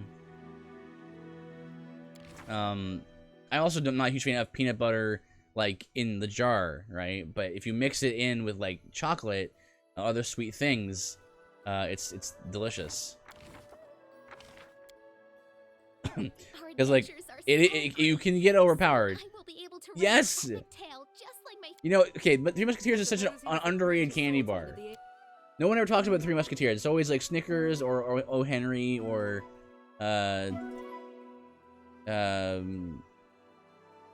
well, I was gonna say Coffee Crisp, but you guys don't have Coffee Crisp, I don't think. in America. I think it's a Canadian thing. Maybe you do now. I don't know. I'm not sure if you guys have started, if they've started selling coffee crisp in America, and I don't know if they have that in Chile. Musketeers, Milky Way, Twix. Twix is good. Milky Way, I haven't had many Milky Ways, so I don't know for certain if I like those, but I probably would. Very overrated candy bar, in my opinion, Snickers. It's not a bad candy bar, it's just overrated. It's not as good as people might make it out to be. It's good, it's just, you know. Musketeers with caramel in it. Oh, Milky Way? Oh, well, then, yeah, I probably would like that then. We had an exchange student at my school, and my friends and I were friends with her. She came back next year with a box filled with American candy. We straight up had candy for weeks. That sounds great. Yeah, I have a bit of a sweet tooth. It can be a problem at times. That's why I if I buy sweets, I'd rather not buy them in like bulk, and I want to like buy them in very small amounts, because I will eat all of them. I'll just, like, if they're by my desk, I'm just gonna be especially if they're like something gummy or some kind of candy bars, like Musketeers or I guess Milky Way is pretty good too. I would just inhale that, and that's not good. We didn't tell our parents and kept the candy in our lockers. Gummies are dope. Gummies are the dopest. They're great. That's how interesting. In empty cavern still smells like a bit. Smells of spilt ale. Now we're trying to figure out what's going on here.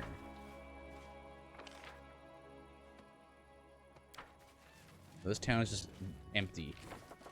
Everyone up and vanished. Let me go to my journal here.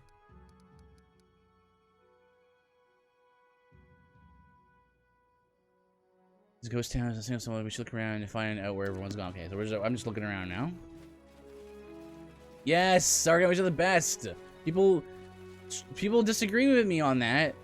Like, I bought this like big bag of like Jolly Rancher, like they're called Misfits, and they're like 2 flavors in one, like each, you know, gummy piece, and they're so good. Yeah, I like sour stuff too. Extremely underrated. Sour gummies are very underrated. Hello. Let's try in the middle of the transmission. Okay. There.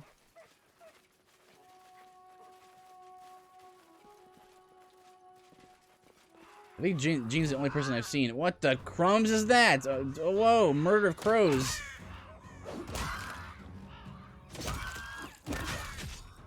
I thought it was like a being comprised entirely of birds. There's multiple swarms though.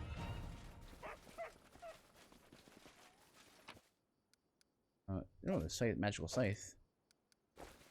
I think Gene's the only person I've ever seen who was actually like, yeah, Musketeers, great. Usually everyone's like, so like whatever about it. It's like, no, they're delicious. They're light and fluffy, and they have a really nice mouth feel. You know, there's more to a good food or like good sweet or whatever than just the way it tastes. There's also texture and mouth feel, like the way it feels on your tongue. And can it either enhance or lessen your enjoyment of that food. I used to straight up drink that sour spray candy. Oh my goodness, I did not do that. However, I can see myself enjoying that.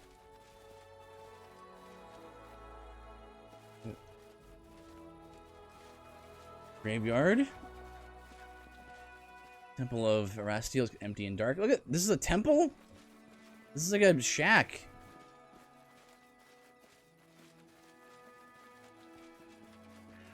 Doesn't last as long though, right when you drink it. Oh my goodness, that would like as I've gotten older, I've noticed that I am less resilient when it comes to sweets, as much as I still adore them. Like, it used to be, like, you just eat a whole bag of candy or whatever and just be like, yeah, oh, I'm just loving this, right? And then, but the last couple of years, since I got into my 30s, I've been like, you know, I eat some, and I'm like, oh, okay, I think I'm actually starting to feel a little sick.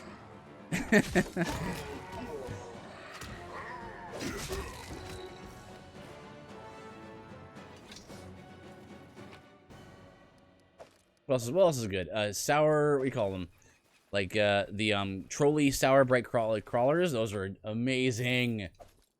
So good. Hold up, you're twice my age? Now I feel young. Well, now I feel old, so.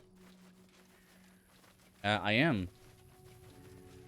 Most of the average age of, like, the streamers, like, the regular streamers on Twitch are, like, probably, like, in their late 20s, early 30s. I noticed.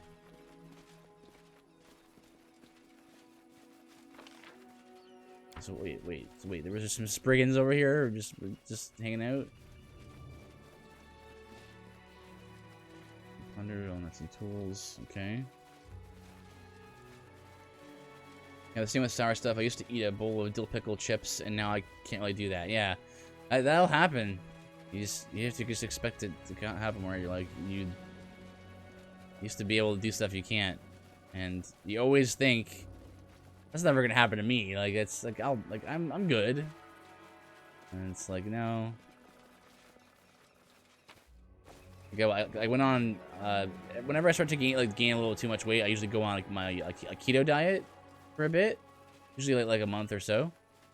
And usually that's good. That's good and a good enough thing to do to get my weight back kind of down to where I want it.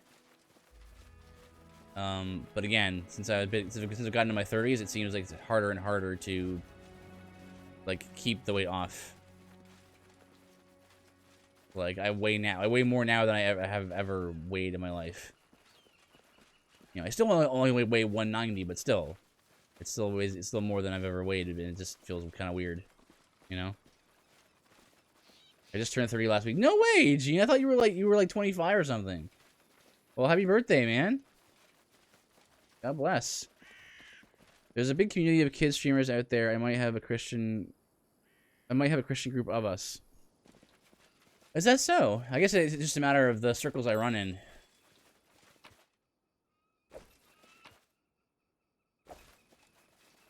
A lot of it's just something I've noticed.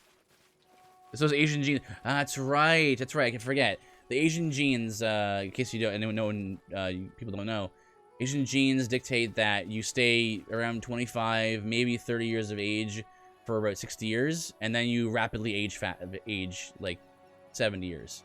Once you hit, like, you get in your 60s. Yep, it used to be just family friendly, but since we are all Christian, we decided to glorify God through it. Excellent. I'm very happy to hear that. See, Gene knows. Gene knows. That's the way that works. That's the way it works. Okay. Wait for that to happen. With any luck, you'll age gracefully.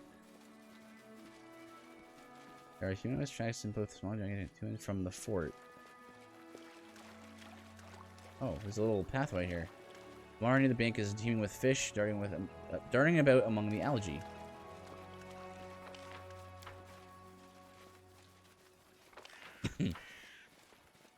Okay. This is nothing. Can't go that way, it looks like.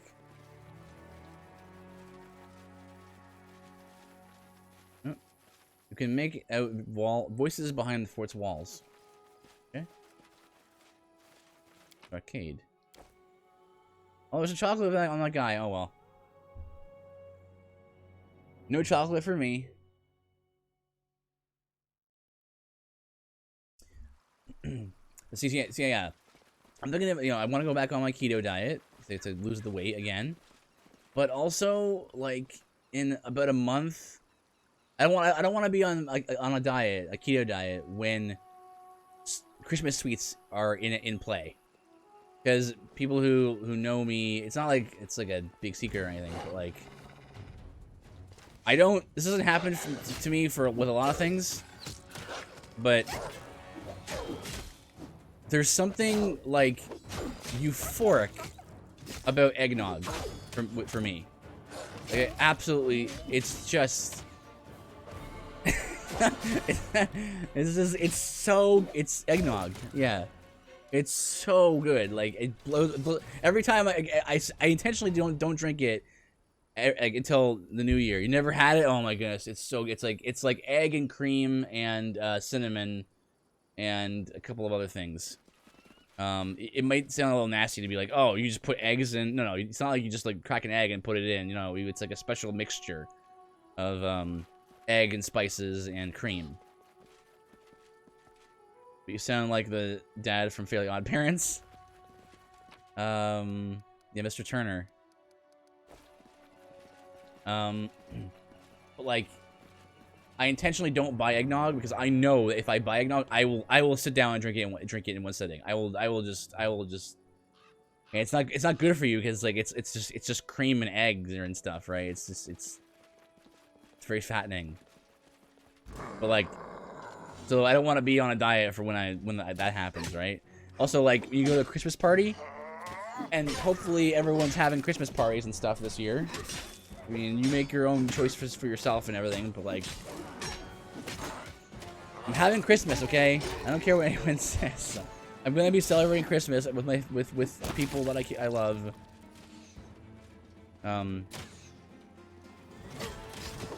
They had a whole episode of that going crazy go eggnog. Yeah, well then there you go. That should be invited to a party.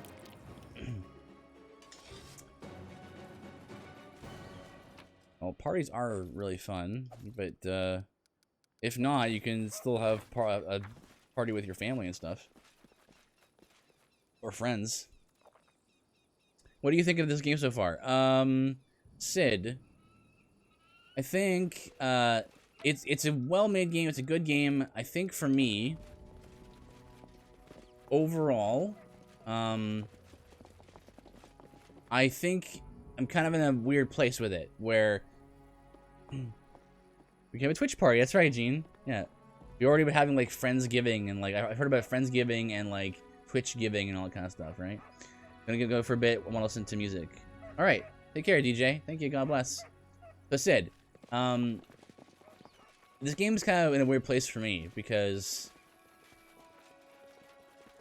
I prefer turn-based combat over like the I forget what the term is for the genre of the gameplay style that this is normally. It's like a CTW. It's like at the bottom there. CTWP combat. Not a huge fan of that style of combat. I just don't find that engaging. I prefer to like turn-based, right? So they put in a turn-based mode in this game, which is really good. But then they didn't really like alter the encounters to keep it in mind that it's turn-based, right? So a part of me wants to play with the turn-based on and like use all the different spells and like think about what I'm doing. But every encounter has so many combatants that it feels like it's just like it's such a waste of time to like do that because it's like there's so many enemies per encounter and it's just faster to just kind of auto attack most enemies. And you might say, well, you know, you can turn the difficulty up and that way you can't do that. So you have to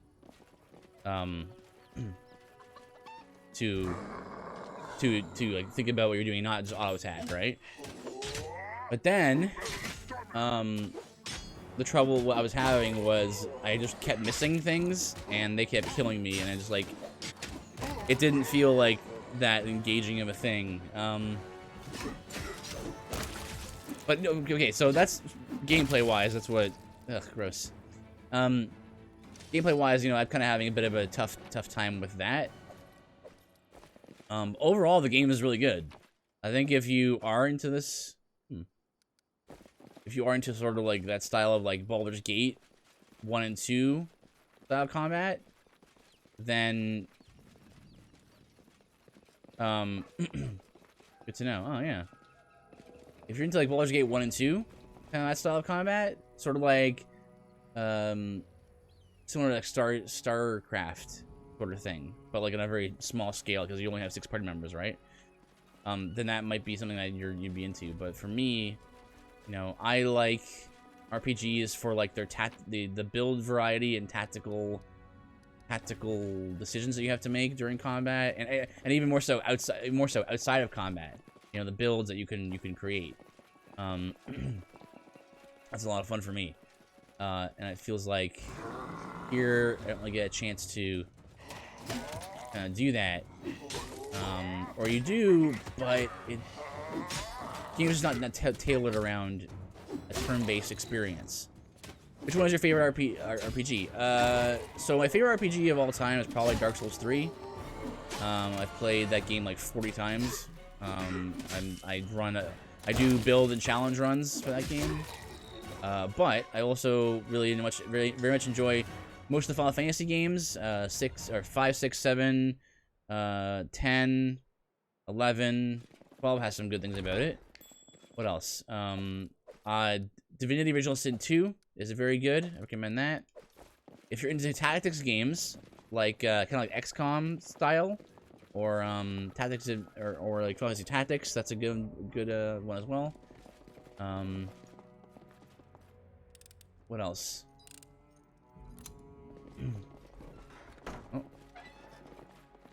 What other good ones? Yeah, the whole Dark Souls series is really good. Bravely Default 1 and 1, Bravely 2nd, and if it's any indication, they're working on Bravely Default 2. That's going to be out in February. That's going to be really good as well, I imagine. Let's see, what else? Yeah, my oops. Yeah, those are sort of my core games, like Final Fantasy and Dark Souls. But yeah, a handful of tactics games as well there. I've tried getting into a number of other RPGs, but never quite, stuck with it. Never quite got into it. Like, for example, I had never played a Dragon Quest game before, and everyone was saying, like, dude, you gotta play Dragon Quest 11, I think it was. It's like the best one of the series and all this, right? And I played it, and I'm like, man, this is really not... Okay. I mean, like, you like what you like, right? But I was just, I played for about 15 hours, and it was just like, man, there's just nothing happening in this video game. Like, the one interesting mechanic in Dragon Quest 11, in my opinion, was the pep-up system, which was like a system where you got like special access to cool abilities and stuff, right? And you're like, okay, that sounds cool. You can like strategize about that. But then the problem is the pep-up system kind of happens to you at random. There didn't appear to be any way for me to like actually like strategize about what abilities I'm allowed to use in combat until the game tells me, oh look, you randomly got the ability access to this ability that you can now use, right? And so because if an ability is given to you at random, then you can't strategize around using it or not, and that was like a very core component of what made the game interesting. So after about 15 hours, I just couldn't play anymore, just like, man, this is like not engaging me, the gameplay, because even though I do like I play D&D in real life, like with some friends. We do like every week when we're able. And I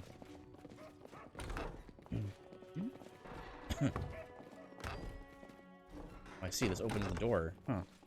I get into some of them as well. I tried Pillars of Eternity recently, and it's way too much reading, but I'll give it another go eventually. Right? Yeah, I can see that. It's true. Even in this game, I've been reading a lot faster than I normally do, because there's just so much dialogue. And it's not a bad thing. It's just like, again, I tend to want to like rely more on the gameplay aspects of games. Like, I like RPGs for the gameplay, not so much for the story. Even though there's nothing wrong with a good story, right? I actually RP, like I roleplay in character when I play D&D, so I'm not against like RPing in it or anything like that. But what really hooks me is the gameplay. I'd rather have like good gameplay and a bad story than a good story with bad gameplay. You know, if you had to pick of the two, I'd pick the good gameplay. The biggest brigand, scared and beaten, bears his rotting teeth. I guess we can't rest even here. Let's see, 30. It's a pretty good chance to get that one. I bet you followed our trail from our very den. Forcing us from our home wasn't enough. Now you've come to finish us off. Well, Agai will not make this easy for you. Hooray! Success. That's actually that's actually why one of the reasons why I like Dark Souls games. Not only is the gameplay super solid, build diversity super rich, and also, if you want, you can just completely ignore the actual story, like because it's all hidden in the environment and in reading the item descriptions and stuff like that. So it's I think it's the way that RPGs should tell more of their stories. I think there's something to be said for just like exploring a world, and like the world itself tells the story, you know? And if you want to go looking for the story, it's there to find, and it makes the idea of it being an adventure and actually being exploring, it makes sense for me to be like, welcome back, DJ. How is the music? Like you don't know. The cave to the north, where I lived my entire life before your kind came. Enough, I'm done running.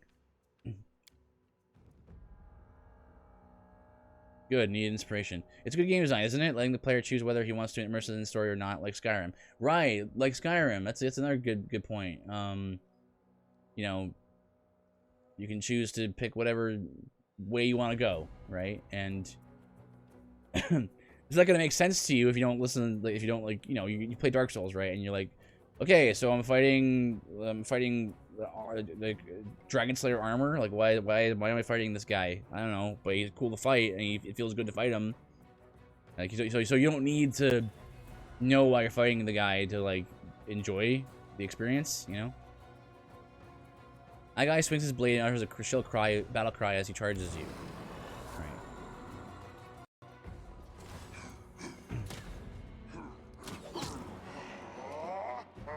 These guys all have the enlarged person spell. Oh, there you guys are. You guys are getting right here. You need inspiration for what for, DJ?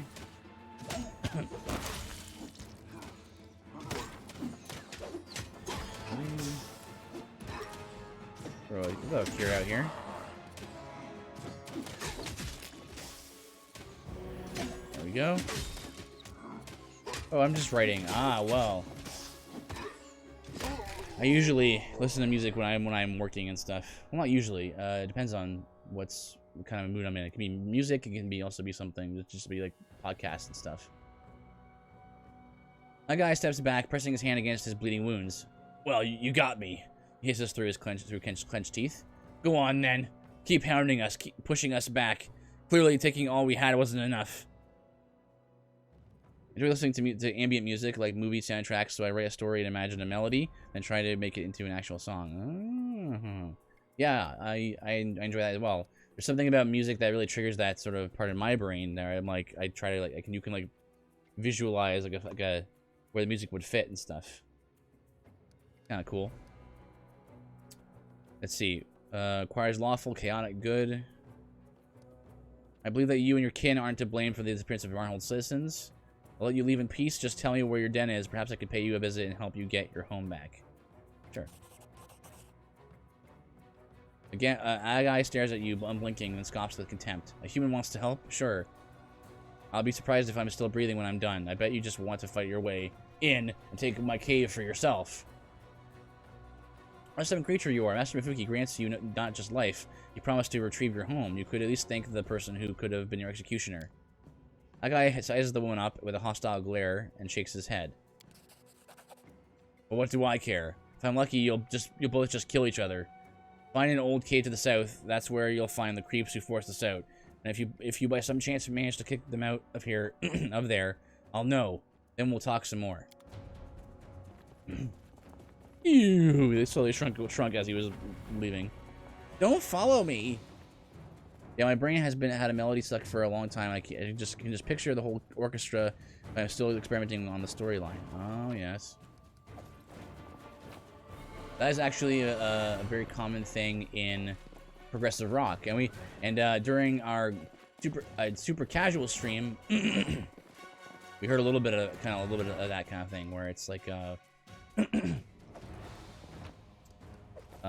in progressive rock, a lot of times they'll do something called a concept album, which is basically like a story put to music. So this is one of the reasons why I love progressive rock, is that there's usually a wide breadth of emotional, different emotions to explore, and different instrumentation, and different time signatures. It's very interesting to my ear, and it engages my brain, and it creates a story with music. And I find it really, really cool. I'm not a huge fan of most pop music. I just find it really dull, dry to me. You notice a huge blackbird sitting up still on a high fence by the exit, as if waiting for you. It's a raven, glistening black, and one of the largest ravens you've ever seen. As you approach, it tilts its head and fixes you with a beady black eye. Throw a stone at the raven. No. Talking bird in the middle of the... Oh, he said he talked to me. Hypocrite. Talking bird right in the middle of a mysteriously empty settlement. Are you behind what happened here? Raven ignores the question, and echoes the last word, hypocrite. Chaotic good, chaotic evil, ignore the question. My, talking crow. Now, if you said anything worth hearing, that'd be impressive indeed. Raven says, What's the point of your false pity for these fools who are allowed to live? The raven gives a sharp caw, almost a bark. With no shelter, no family, and no homeland, always on the run, all you did is prolong their suffering, and take pride in your... The raven gives another sharp caw, almost sneering. Chivalry! Let's see, that's not true. Our guy still has a chance for a fresh start. I'm gonna go, sure. Go with that. Actions. Justification, no!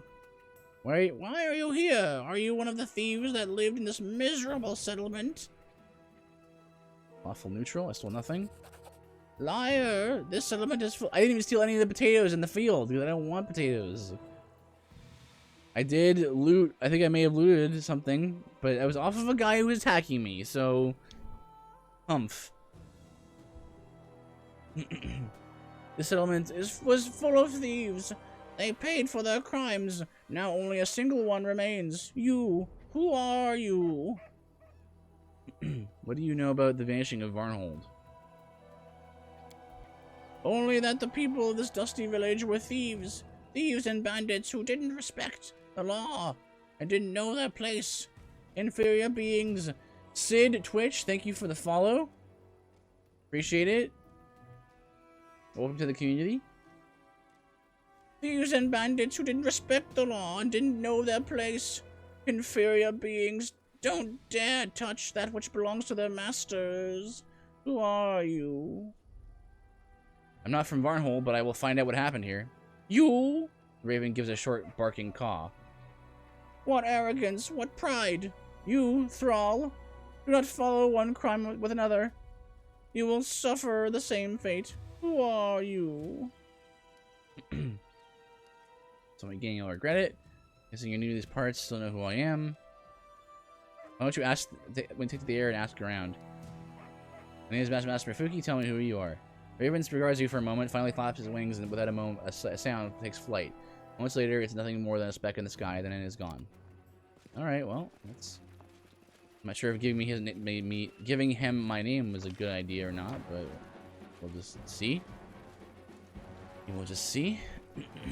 To Varnhold. Wait, do we want to go to Varnhold? Why is the battle music still playing? Leader of the Spirit. Oh, right, yeah. We have to go south. If you want inspiration, did you check the remix, DJ Para? Remix!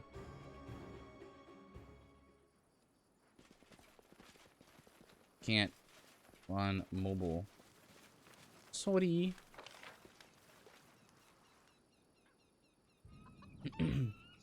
Area exit.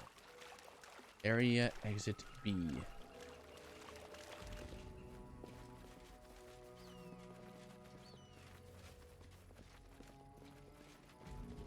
Actually, Mifuki, I thought about you this morning. Oh, that's sweet. I think about a lot of you guys too when I'm not streaming. Oh, this way.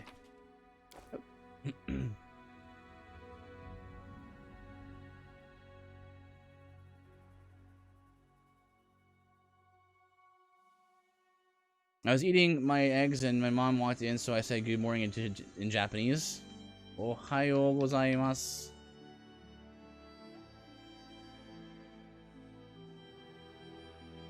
Ka-san, どうですか?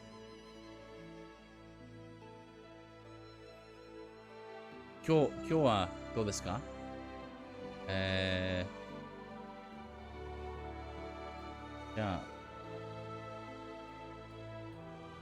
That's the only thing I can properly say. You lost me already. Yeah. 元気ですか? はい、絶好調です。まっすぐ行って、そしたら、こうして、はい、入ります。はい、セーブ中。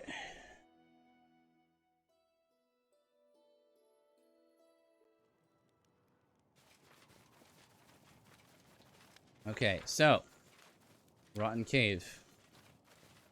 Yeah, that sounds pleasant. We should definitely go in there.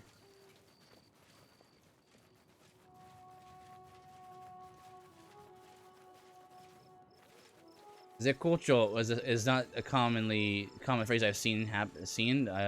My Japanese teacher taught it to me. She said that it means like you're fantastic.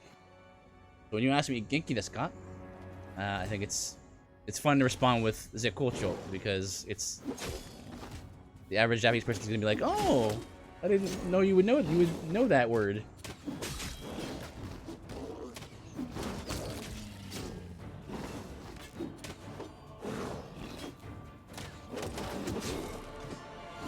It's like a reverse C, yeah. Exactly. Oh, suddenly. Very impressive. I did not know you would speak Japanese.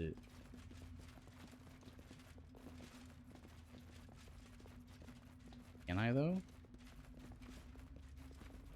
日本語が喋りますか? まあまあ。多分ね。勉強中まで。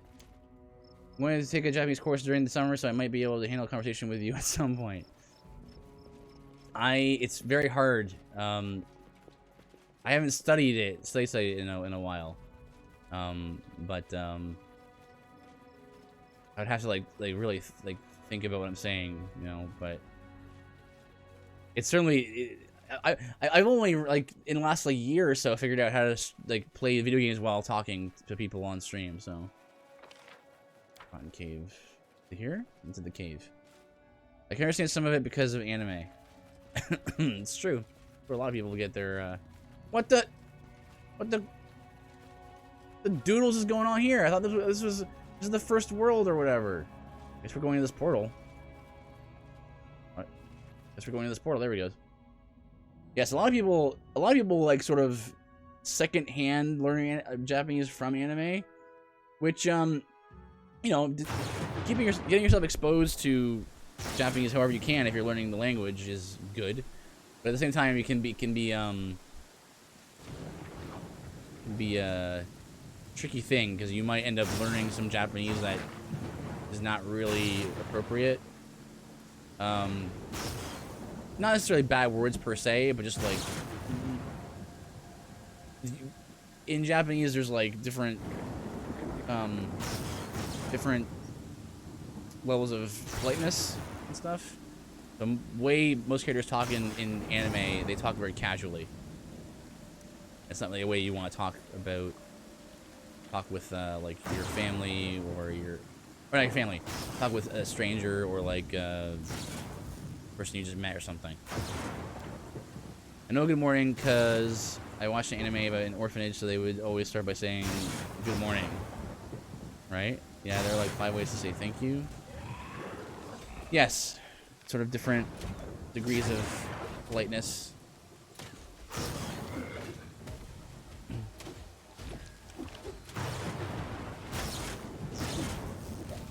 Apparently, I'm not. Oh my gosh! What the? These are murdering me. Guess I should run away here.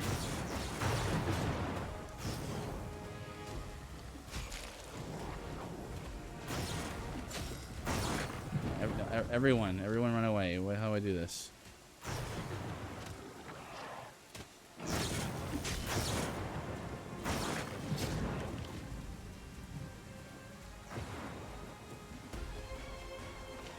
Like, I don't think I'm supposed to be here yet. My German is a bit better than my Japanese. Kinda.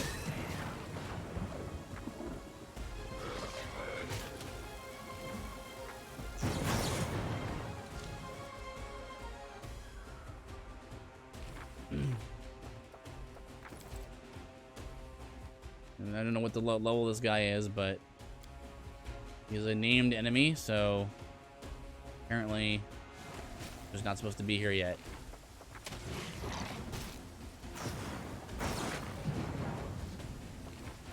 How do you run in this game?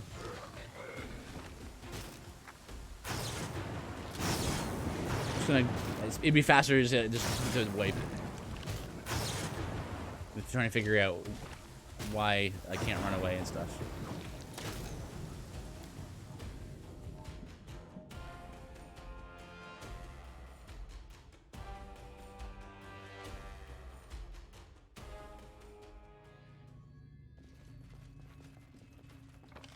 Okay.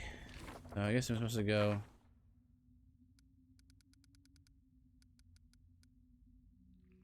The leader's trains occupying the line claimed that it was empty when they got there. The scoundrel must be lying, right?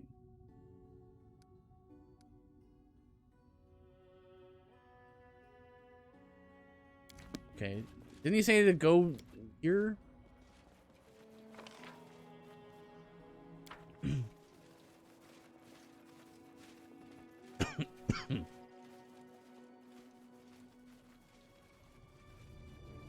Again, that's kind of thing that I'm finding where like there haven't been too many instances like this, but like there will sometimes be an instance where like I'll encounter a really tough enemy, and it doesn't seem to really matter. Like it wouldn't have mattered if I had like buffed up and stuff there. Like that guy would have just still run through us. I think. Maybe not. Maybe would have been fine if I had buffed up and stuff and. Nothing in this area, right?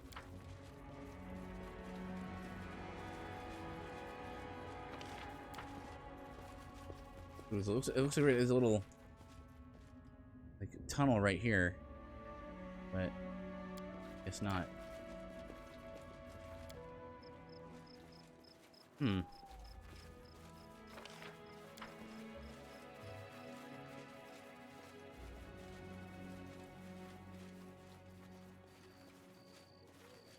Oop.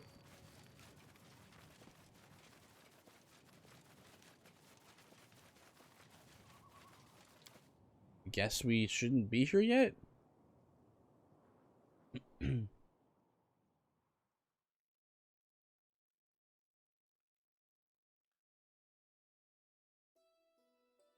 mean, it's south of Varnhold, though. Shadow Gulch.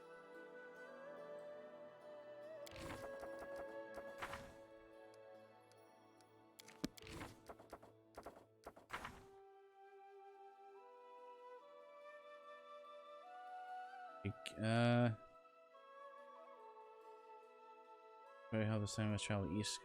I guess we will go to Varnhold. I thought the guy said to go to the Go to the Look at that. A worthy go to the cave to the south.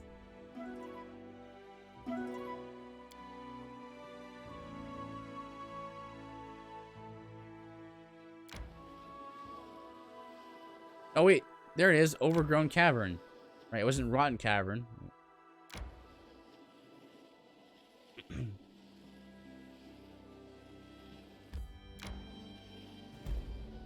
Sepulchre of Forgotten Heroes.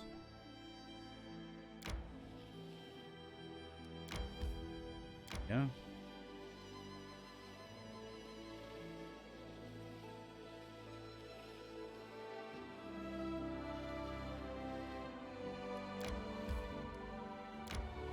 What? How do I get over there?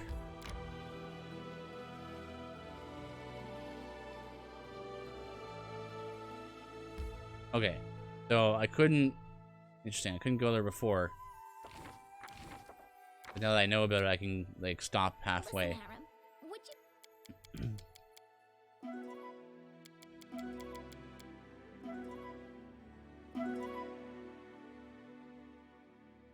Okay.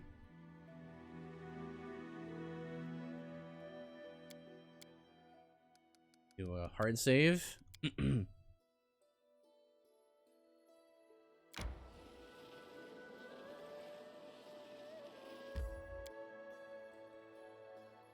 This dark in a dungeon, cast a light spell on one of your companions or break out the torches.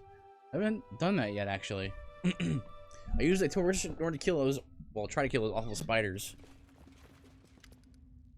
Hey, who's that walking over there? A barbarian standing guard at the cave entrance calls over to you coarsely. It's dangerous to walk around here. Better turn back.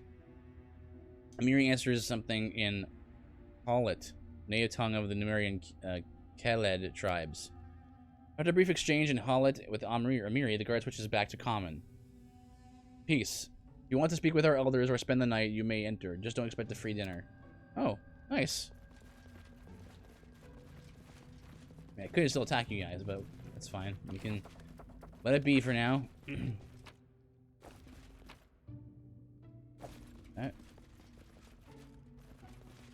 Barbarian, not named people. Barbarian. Dun dun dun. Shrooms. Not interested in any foraging at the moment. Lots.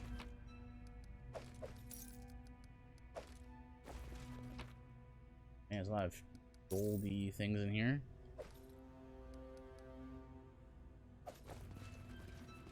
What are we doing inventory wise? Getting heavy. We're heavy.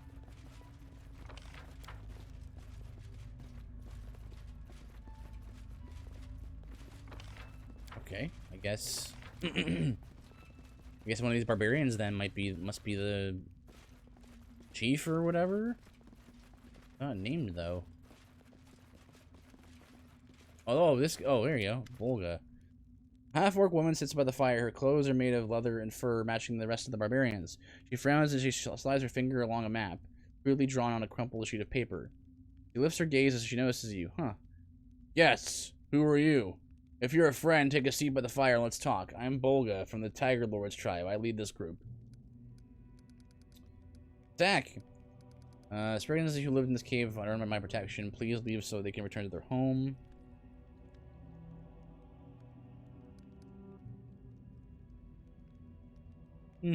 Are you a chieftain? Me? No. Just seasoned enough to lead a group. A chieftain is an Armagh the Twiceborn. Volga says the name proudly, as though expecting recognition or awe. He's back home in Numeria right now. Okay. Armagh.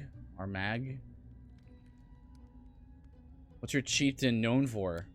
Long ago, he was the greatest of the Numerian chieftains and Gorum's chosen. Armagh was so strong, no mortal could strike him down. It was only when Pharasma herself challenged him to battle that he fell, and only because of her divine power. But now, Armagh shamed her and came back from the afterlife. Great Armagh leads the Tiger Lords once more, now as Armagh the Twiceborn, and soon, word of our exploits will spread all over Aviston. Okay. Do you know anything about the situation at Varnhold? Varnhold, where's that? Barbarian looks down at her map and finds a rough sketch of the area. No idea. We've never been there. What are you doing here?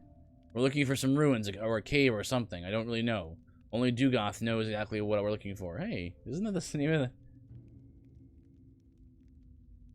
of our speedrunning fellow? Dadgrowth was his name. Okay.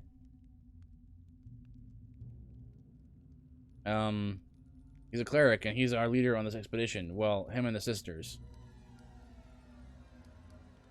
Where might I fight? Where might I find Dugoth and the sisters? Sorry, Freudian slip there. Where might I fight Dugoth and the sisters? They're in our main camp here. Olga points at the crosses on her map. If you're looking to hire us or have some business for us, come visit. It'd be much better than digging around dirt out here. If you had anything of interest, it'd be nice if we had. So far, it's just dirt and monsters. Like we didn't get enough of that back in Numeria. We found this hole and those monsters that were living here. We took a beating doing it, but we managed to kick them out. Then after we searched the place, we found out it's just a regular cave, nothing of note. After a day or so, we're probably gonna head out and keep searching. Great, cool. How about you just stay the night and you leave, and that way we don't even need to get in the altercation here. We can just you can just leave. Humans who lived in this cave are under my protection. Please return. What happens? Barbarian Jaws drops in surprise. What? Those ugly things? Are you crazy? What do we got here? 18 intimidate.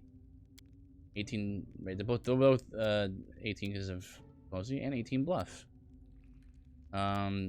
Easiest one would be bluff, but I think I don't want to bluff. I got you. I was just joking.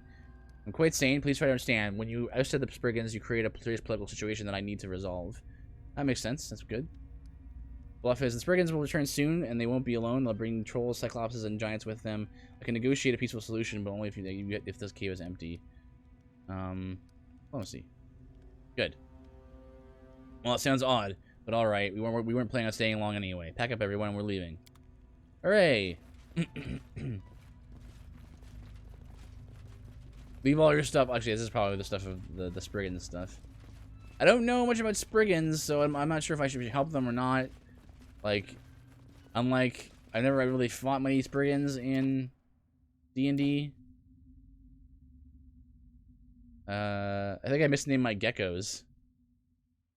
Oh yeah? How so? Or to quote Yoshi, house duel. Let's see here. Barbarian camp, there is. Can we go over there?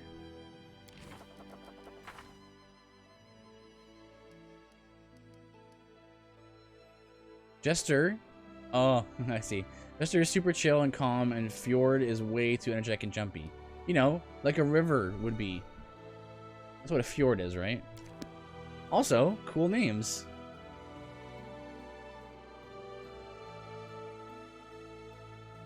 Shallow Gulch. I suppose we should head back to Varnhold. Figure out what the problem is. Right? Yeah, right. Yeah, we go to the Spriggan and they're like, oh, wait, no, I'm not sure if they're still there or not.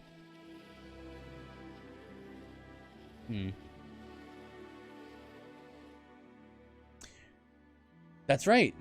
That's right. I thought... Right, it's not Fjord. It's, It's, Ford. Although, that's a spoiler, I shouldn't say. But yes. They're from this campaign 2 of, Critical Role's characters. I've only watched, like, the first, like, 5 or 6 sessions of that. Hey, hello. A small but well-armed group moves across the flatlands. Tattoos, leather, and fur clothing. Bone amulets at their belts. These are barbarians. Khelids. To be precise. Probably from neighboring Numeria, or maybe lands even further north. They stop when they see you, hands on their weapons, and friends on their faces. Hey! One of the barbarians shouts toward Amiri. You're from the north, right? Which tribe? I am by myself. Wait, isn't that the gal from the Six Bears kicked out because they were scared that if a woman touched the sword, then some bad stuff would happen? Just let bygones be bygones. I walk with her now. Why does Amiri think I'm a girl, as well as all of the Six Bear people that I talk to? And I don't seem to ever correct her. Barbarian examines you closely. So, you lead this group then? I'm Nober. We're from Numeria, part of the Tiger Lord's tribe.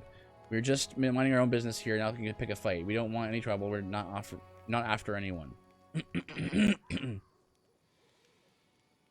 you have anything about the situation in Varnhold? Varnhold. I've never heard of it. I named the first one Jester because critical role, and also she's a Harlequin morph-crested gecko. Ford is just because I already had Jester, right? Well, that makes sense, right? And then of course you'd want to name them after the you know.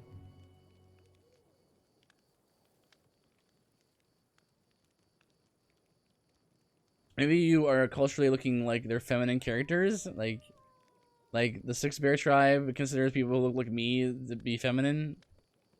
I suppose so. At first, I honestly thought it was a bug. I thought it was like, oh, okay, I guess they accidentally, crossed their wires, and the programming was such that they programmed these characters to accidentally say, to flip the genders, flip the sexes. I look like a morph-crested gecko. So I'm assuming that means that maybe it has like different color skin, which would kind of remind you of Jester.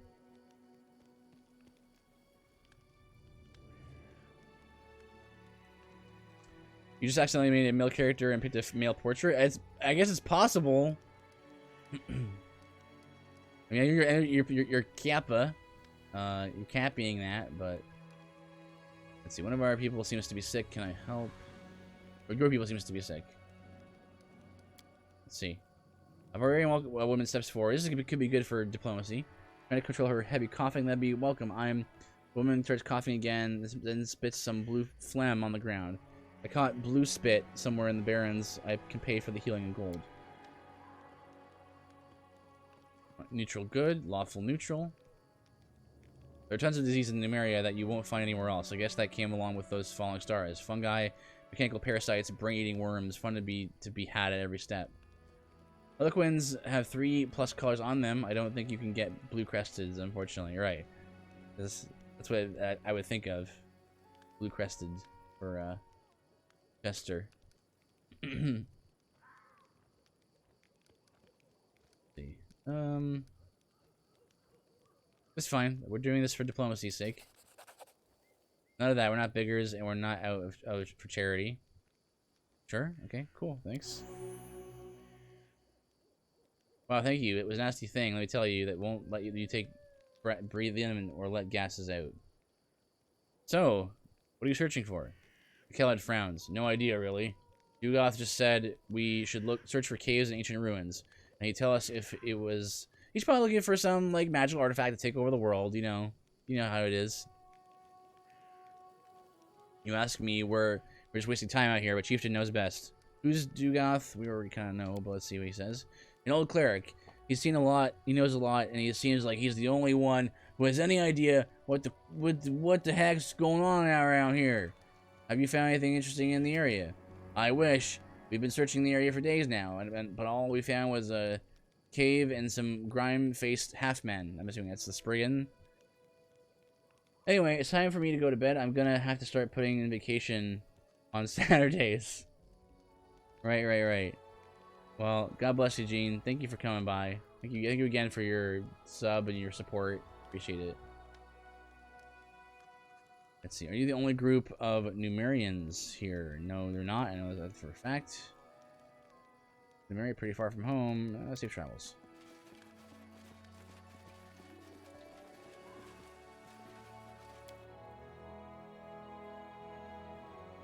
Get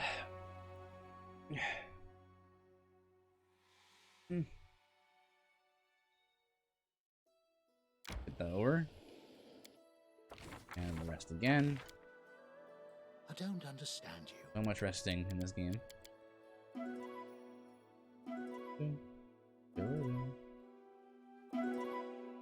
Yeah, they really should have made it so that the dialogue plays while that's going. I think that would have been better, probably.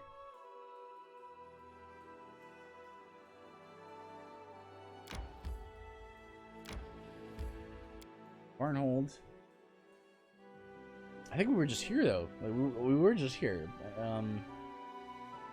What? I mean, we changed the cave. The cave's different now.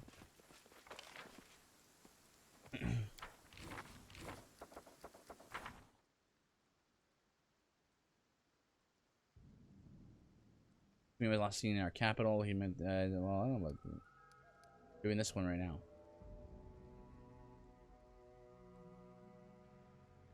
Where he found the colony of Varnhold. The leader of the Spriggans occupied Varnhold claimed that it was empty when they got there. The scoundrel must be lying, right? If not, then who or what drove the Spriggans from home? We already dealt with that. I suppose we're meant to go to the camp of the barbarians or whatever.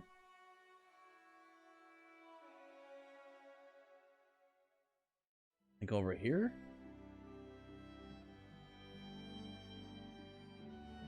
Hello, Gulch.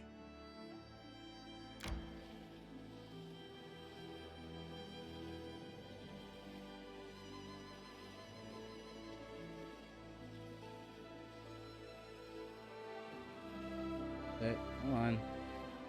Those mountains.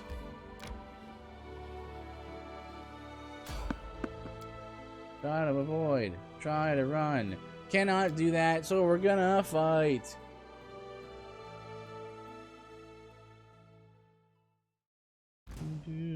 This shouldn't be a problem. Some friggin' skilled crossbowmen. Big one right here.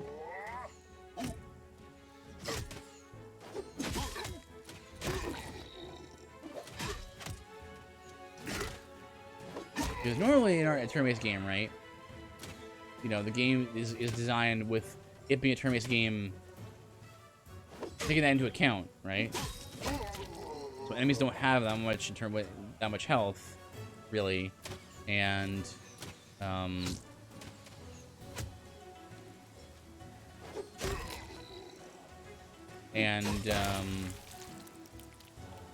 you know, encounters are designed around that to be able to be a certain duration, you know. And so even though it's good that they've introduced the turn-based mechanic, turn-based like option, it doesn't really work super good because yeah, that's disappointing about that.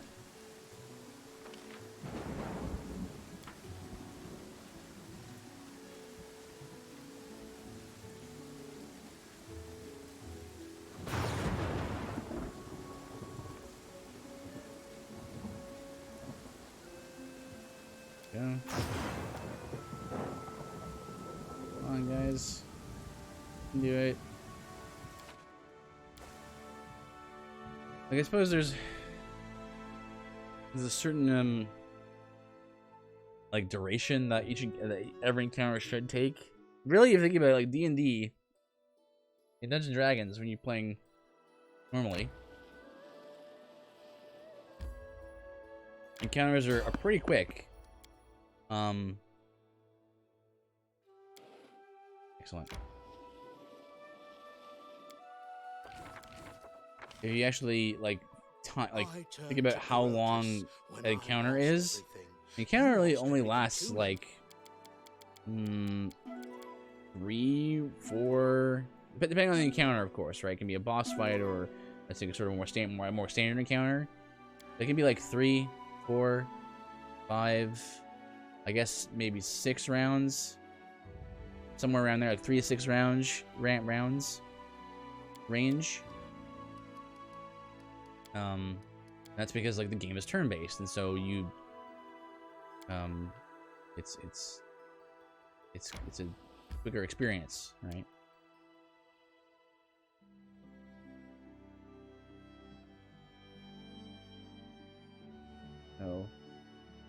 I guess this kind of goes to show, right, that you can't just sort of stick a different gameplay style onto a game and expect it to work out, you know, cleanly, right? On the low grounds among the hills, some Numerian barbarians had set up camp. While obviously set up recently as a place to rest, it was thoroughly constructed. Along with the stake palisade, the Numerians had reinforced their camp with a deep moat. Spotting the body of some unlucky thief at the bottom, it seemed they made a good call. Guarding the entrance was our old acquaintance Nober, the man whose group we met in the hills previously. While his greeting was none too friendly, he did invite us to enter and let us to meet his leader. We were led to a man named Dugoth, a middle-aged Kelid with a gorgeous mane, once charcoal black, now salt and pepper, as well as bronze skin hardened by the sun, wind, and time to the point that it almost looked like oak bark. Speaking with assertive tones, he invited us to come to dine with the Tiger Lords, that was the name of their tribe, and spent the night in their camp. Any business he might have with the tribe, he said, could be discussed in the morning once everyone was rested and refreshed. Not wanting to offend the barbarians, who proven to be commendably hospitable. Actually, it's pretty novel for barbarians, aren't they? Like, usually they're pretty standoffish. No? Within minutes, we were seated by the bonfire with goblets in our hands. As guests, our goblets were wrought of skillfully decorated silver, with intricate carvings depicting scenes of battle. Do as I do, as Miri whispered into the Baron's ear. They really care about tradition here. Cupbearer filled everyone's goblets with wine. When Dugoth raised his cup, officially starting the feast, the Baron... Well, I have no... spilled his wine on the ground. I mean, I have no reason to not trust Amiri here. To my surprise, our barbarian friend spilled her wine on the ground, and the Baron followed her example. I thought the Numerians would be enraged, but they all followed suit. It's apparently a barbarian tradition, offering the first cup to the spirits. Oh, pour one out, okay. Only after the cupbearer filled their goblets again did the Numerians start to drink, and so did we. The main course, unsurprisingly, was meat. While hunting in the hills, the Numerians had killed a deer and 2 wild boars, all now roasting over an open fire. As the tribe's guests, we were offered the best pieces. Fierce in battle. These are very hospitable barbarians. Fierce in battle, the Numerians were equally fierce at the table. They frantically tore the meat apart with knives, bare hands, and teeth, as though we're attacking the throats of their worst enemies rather than eating roast venison. Only one camp inhabitant didn't join the dinner. Far from the festivities, a slim woman wrapped in a gray cloak sat alone, her face hidden behind a piece of cloth. She was so quiet and still. At first, I didn't realize she was a living being at all. Immediately, she be invited to the table. The woman just shook her head, but Dugoth was furious. I would never share a meal with that witch. Her very presence would sour the wine in an instant. As he continued raving, one of the barbarians explained to us that the woman was one of the defaced sisters, half priestess, half wizard. While they may travel along the Numerians, they never ate at the same table. Judging by the tones of the barbarians we used when speaking of the woman, it was easy to tell that none of them held any warm feelings toward these defaced sisters. After everyone had eaten their fill, it was time for entertainment. The barbarians began singing a drawling song in their guttural language known as Halit. Later, one of the Numerians explained that it was a ballad about a brother and sister who defeated a huge metal spider.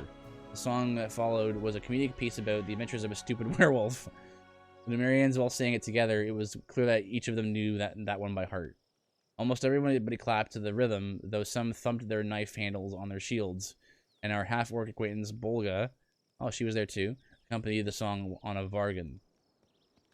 Once the song was over, Dugoth appealed to his guests, us, to surprise our hosts. The Baron decided our best would be tell the tale of how we defeated the Stag Lord. Probably that one, yeah.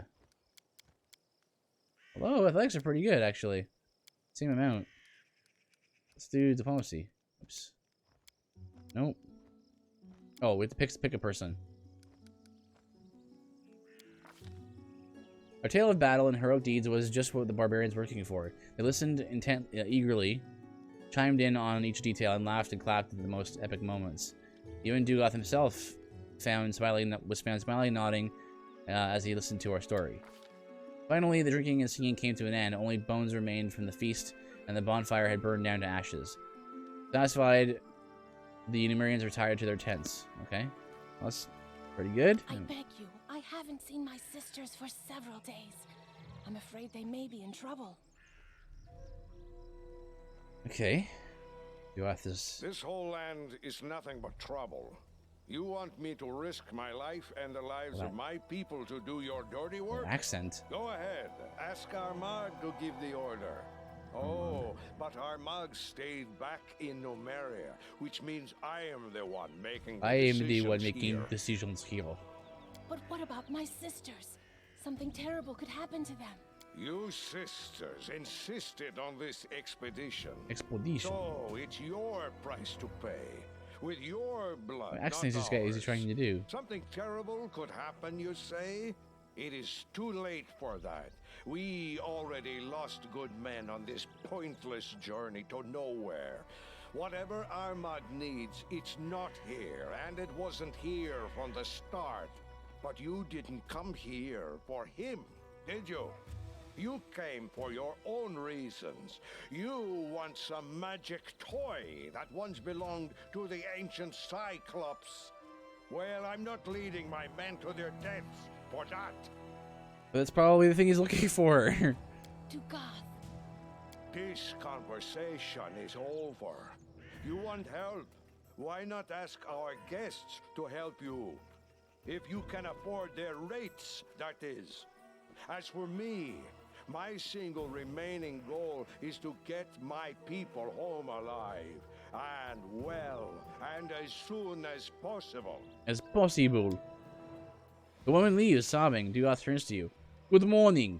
Well, let's get down to business, shall we? Introductions are necessary. Baron, I know who you are. Let's discuss how you can be useful to one another. We can be useful to one another. Do you know me? How? How do you think? We keep an eye on everything that happens in the region. It's smart to know. Voice acting is like in it. It's like sometimes there's voice acting, sometimes there isn't. Enemies. Who's that woman? Wish I knew who these witches are and where they came from. Our chieftain, the great Armagh, spirits bless him, trusts them as if they were holy oracles. He sent us with them to these dead hills, and none but the sisters and the chieftain himself know why. Who am I to confront the chieftain? So now we wander these lands, chasing the unknown. Okay. Do you know anything about what happened in Varnhold? Varnhold, huh? Isn't that the village Maegor Varn got from the Ristovik Sword Lords? I know Varn. He's not the best fighter, but not the worst. As for what happened there, I wouldn't know. So how can we be useful to each other? I'm afraid we can't. At least not yet. I'd be happy to take a new job, but our chieftain's orders were strict. Search the location and come back with a report. But if you could help us here, say, by finding whatever these witch sisters are looking for, or maybe just making them disappear forever. Mark my word, Baron. The Tiger Lords never forget those who helped them. Okay. Disappear, you say? That can easily be arranged. Thank you, Ragongar, for your input. He probably shouted that across the way here. What are you looking for here? I wish I knew. You said that the already. Sisters are looking for something, but they won't tell anyone. No, what I didn't say it that is. already. I Trinket. guess it's some antique that used to belong to the Cyclops. Some magic. Is this how you serve your liege? Don't confuse our chieftains with your king's knight. It's the chieftain who swears an oath to the tribe, not the other way around. Liege. I was one of the tribe's elders when he was in his first teeth.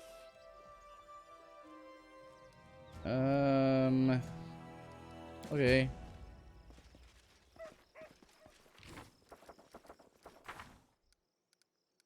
Okay, lost relic. If the Show sisters are most looking for the like I remember to find ourselves, you know, the priestess went. We know where the priestess went. Do we? We're for a Cyclops ruin, but like we don't know where that is.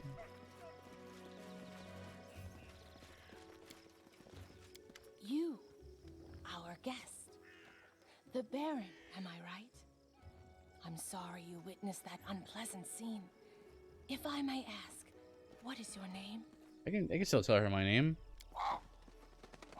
How do you give her your name? A large raven who had been sitting on the fence nearby takes wing and flies away, cawing coarsely.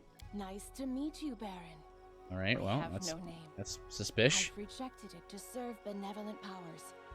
Not the greatest sacrifice of those we're sometimes called to make. You may call me Defaced Sister. That's a real mouthful, Defaced Sister. How do I call you D? How about that? All right, D. So, what are you looking for? It is not yet time to answer this question. We are searching for ancient ruins, the remains of structures built by the previous holders of these strange lands. That is all I can tell you for now. I understand that you want to know more, but have no doubt, you will in time. Okay.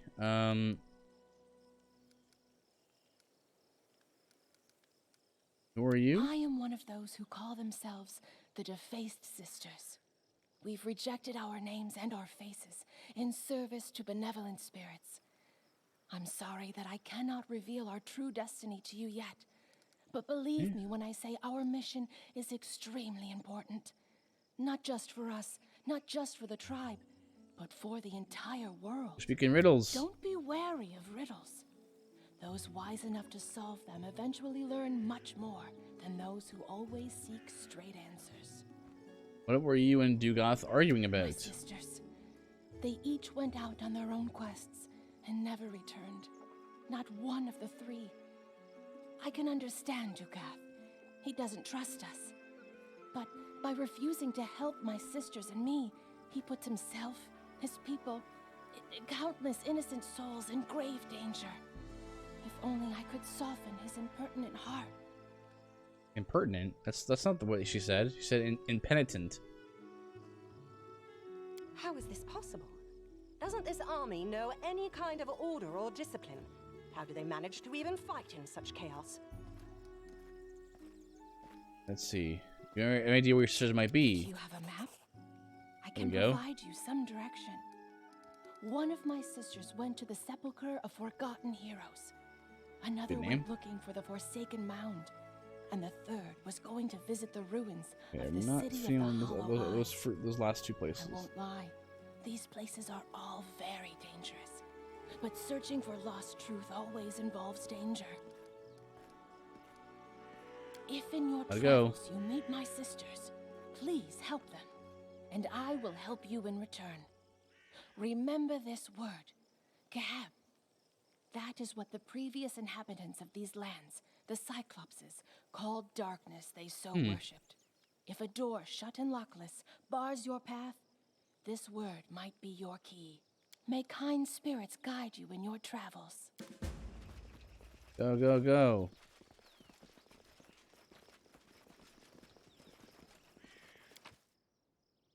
Take this.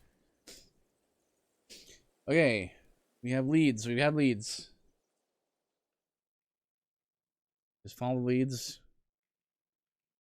Reach the end here. And they're on our map too, right? Hollow Eyes, Forsaken Mound. And we already encountered this place, right here. Is there like an order we should probably go in here? Your sister should be in the City of Oz. Not really. I guess you could just go in any direction, but we should probably go closest to us, so I guess I'll go this way.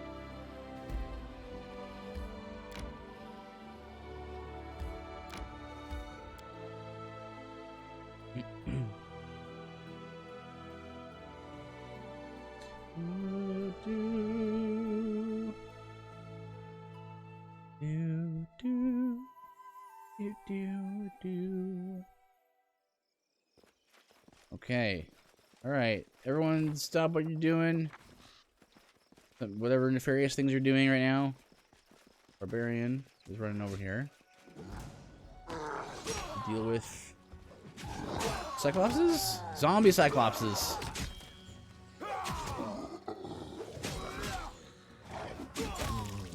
Cyclops.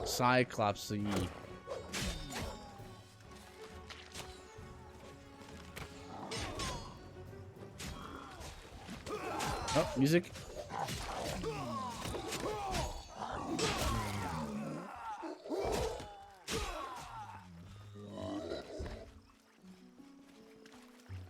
Alrighty. Anything of note here? Masterwork Great Axe. Those coins worth a lot.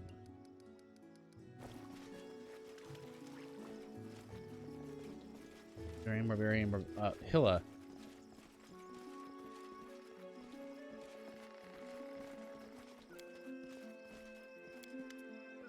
A huge scar across the face of this sturdy silver-haired woman. An eye patch hides her left eye, while her right eye shines with silver. She raises her bloody blade in a salute.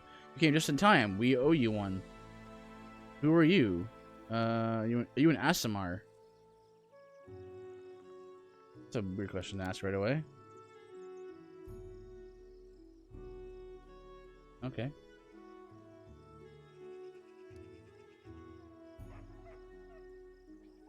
You what happened to Marhold?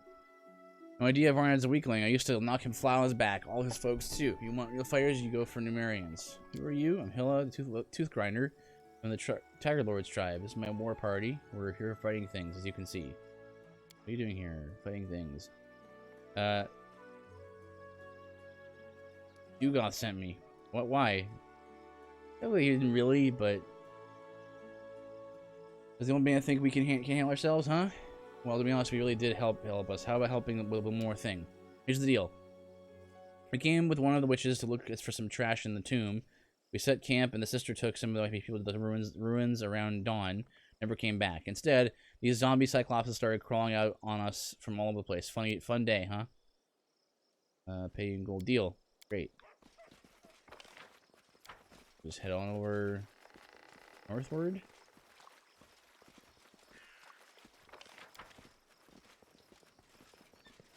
Temple, all right. Stone is crumbling, covered with moss. Thick-skinned dread zombie cyclops.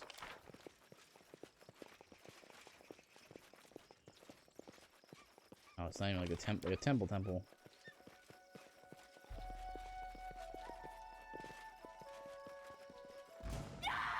Oh, and it's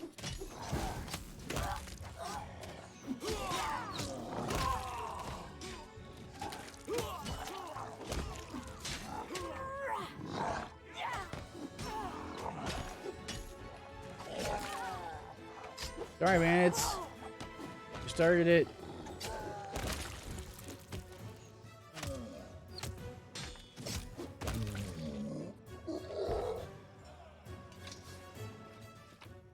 Yo.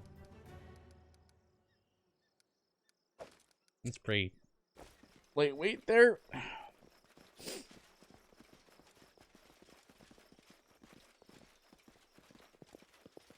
What's the place? Crap. Start with.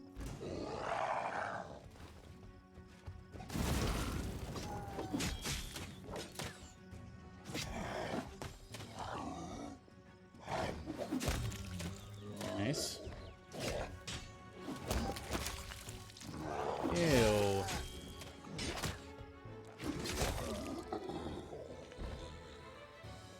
Dongar could use a heal here. Switch to Lindsay.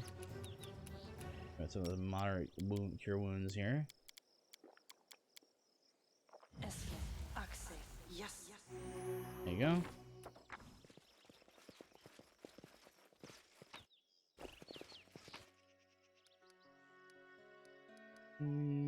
Sure.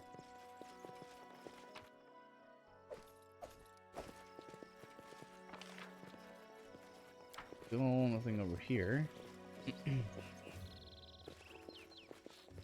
Can't turn the camera. So.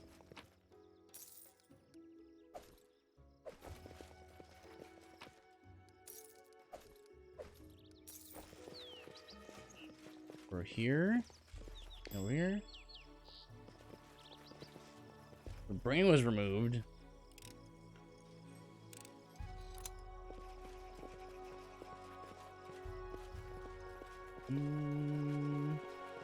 Nothing. Oh.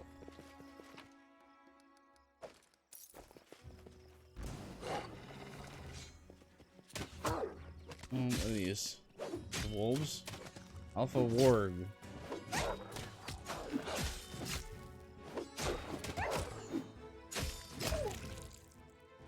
This guy's level 7.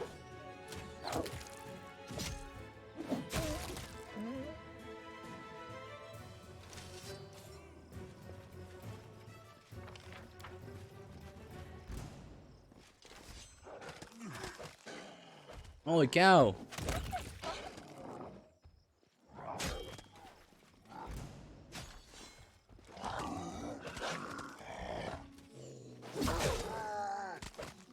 Oh, get prone here.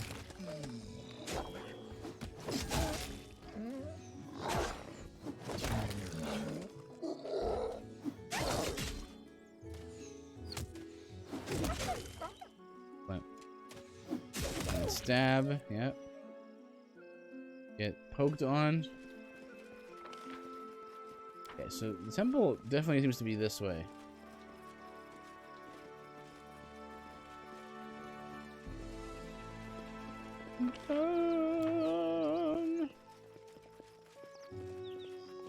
Is it the entrance right here? This. A huge stone slab blocks the entrance to the tomb. The ancient stone surface is covered in worn inscriptions barely visible beneath the moss. There's a lot of this. Read the inscription. Success! You managed to read several phrases of the ancient Cyclopean language. Cruel and evil go into the blind darkness, while kind and merciful go into even deeper darkness. Impenetrable blackness. Darkness opens every door. Wise and stupid, lewd and ascetic. There's not a single path in this world that won't lead into ultimate darkness. Speak the word. Ebb. The slab slides aside easily and noiselessly, making a crack wide enough for you to enter. Before you have a chance to take a single step, a voice calls out from inside the tomb. Wait! Do not enter. Prop the door or it will close behind you. Only this hand of fate, you move a large stone to the entrance and prop the door open. Use like magic. The door radiates a faint transmutation aura. Examine the entrance. This ancient stone is densely covered with thick moss. Near the edge of the slab, some of the moss has been torn, so some unknown force must have moved it aside and then replaced it. Enter. After ensuring the slab won't close itself behind you, you step into the damp, cold darkness of the tomb. Okay.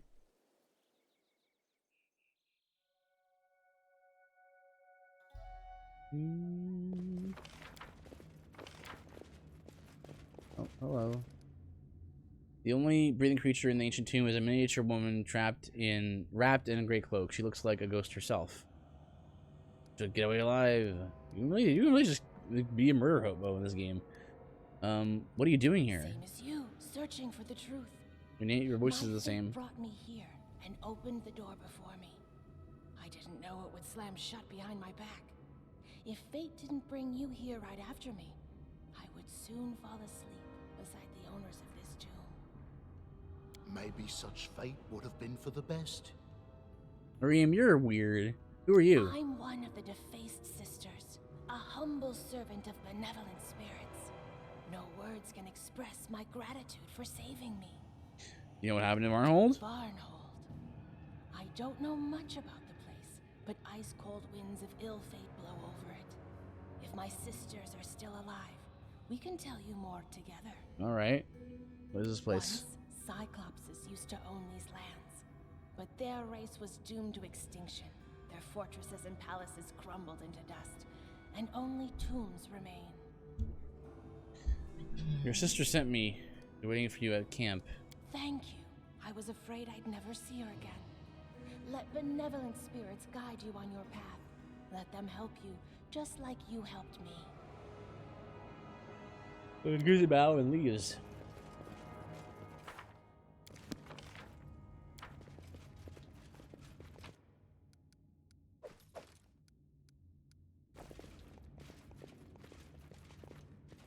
What's going on here?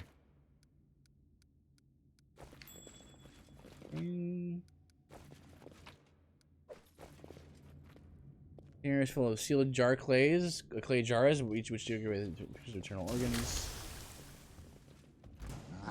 Or it can be open, it's fake, just carving on the wall.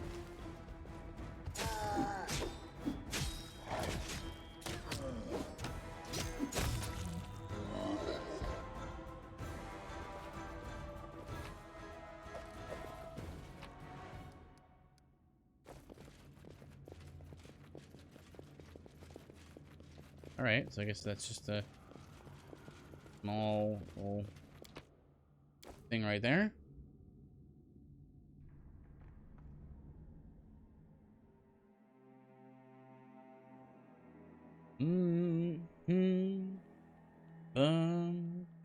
I was right when I saw you the first time. You're a thief, same as every one of your This is his kin. voice? You think you've done a right thing, saved a life, but all that It's not you like a bird did at all. was help a thief take what wasn't hers in the first place. You're no better than that filthy creature. Why are you following me? What do you want? I have watched you, your behavior, your deeds. Don't flatter yourself thinking your actions are impressive. You're an oddity, a curiosity, a mark. Nothing more. I'm not gonna really answer allegations, Crow. Be gone. Pride in a pathetic creature like you. You wear it poorly. And your attempts to give me orders. Assume he's like a, it's either like a mage's familiar, and the mage is like speaking through the bird, or something like that. Raven flaps its wings and flies off in moments. It's gone.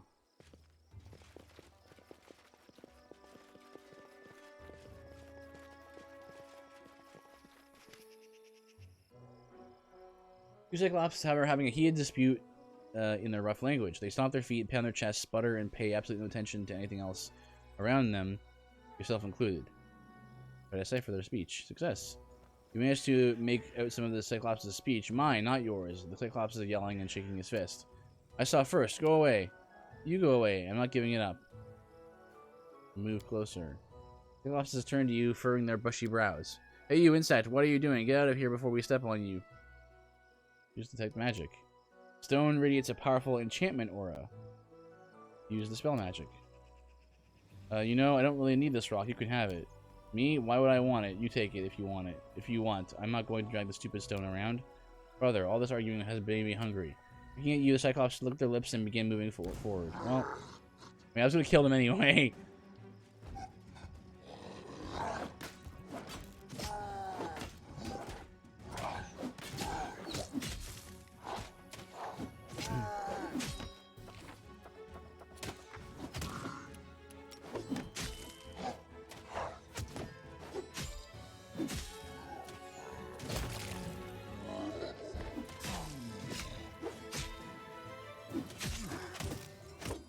Alright, killed your brother. Wait, don't worry, you'll see him soon. There you go.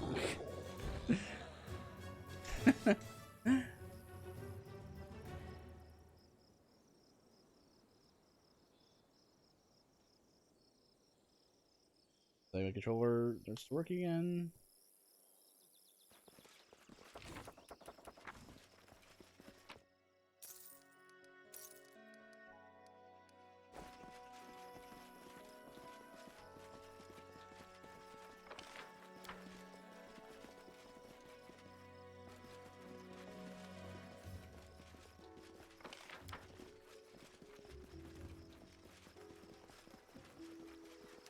Oh.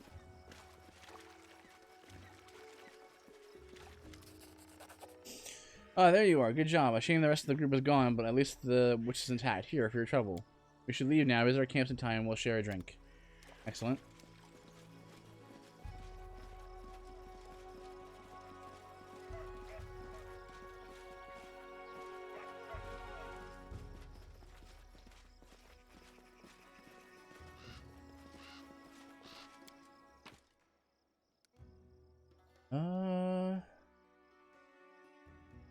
Take this, I guess.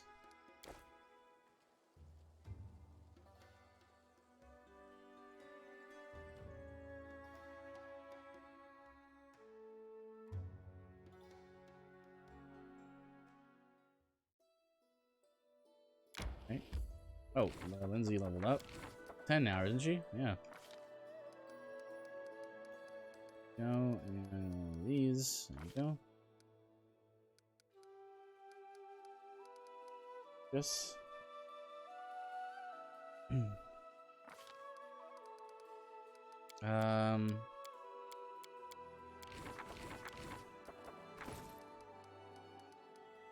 Light crossbow.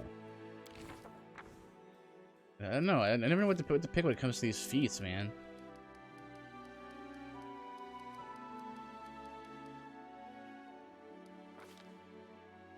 Like, there's not many feats that like stick out to me. Something that's really something that I want to use. Light crossbow. Mention door, dominate person, echo location. Blind sight? It's cool. Pattern. Fear critical wounds. Oh, it's like, seriously? It'd be much better if these things just scaled. They're making new spells just like, this is the healing spell, but it just heals for more. Like, I don't know. Healing. I guess oh, just in general I prefer like an MP based system rather than a charge based system or a spell slot based system. So like even in D&D, even when I play D&D, I play like a homebrew D&D campaign where I've allowed my the DM has allowed me to play like with an MP based system that I find more interesting, like just better to me. I guess the idea is like if there's only one cure wounds spell, then you can only use it like however many times it was of that level. Maybe not though, because you can cast spells at higher spell slots. So I don't know. I mean, I have to take that. It's usually one of my healers. Freedom of movement, dimension door seems really good.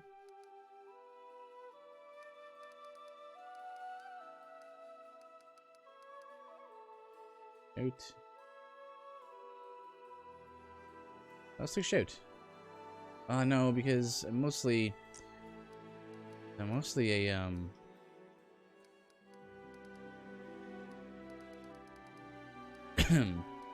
like a buff bard rather than a offensive bard. I'm like a buff debuff bard. Big dominate person. Then level 2 spell. Mirror image per it's single target. It's a self target, rather. Cat's grace. When there's charisma, dexterity, blur.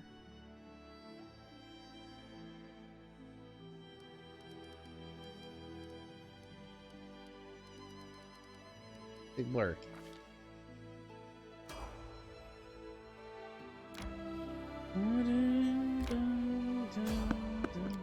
Try to avoid it. Whoops. No loading screens. Give me that the sweet PS5 loading time, man. Even though I'm playing on PC.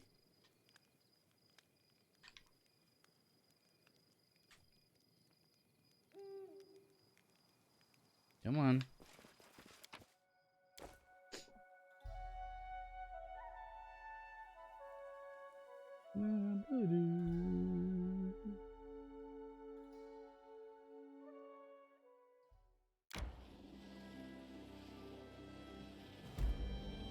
Collapsed passage.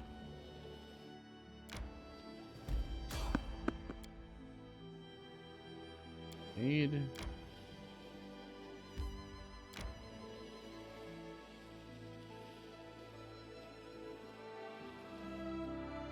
Sure, we can rest.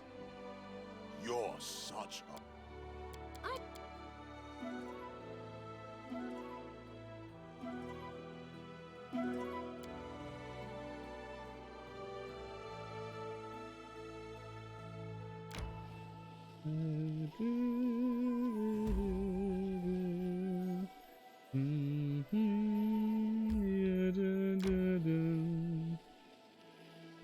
Almost there.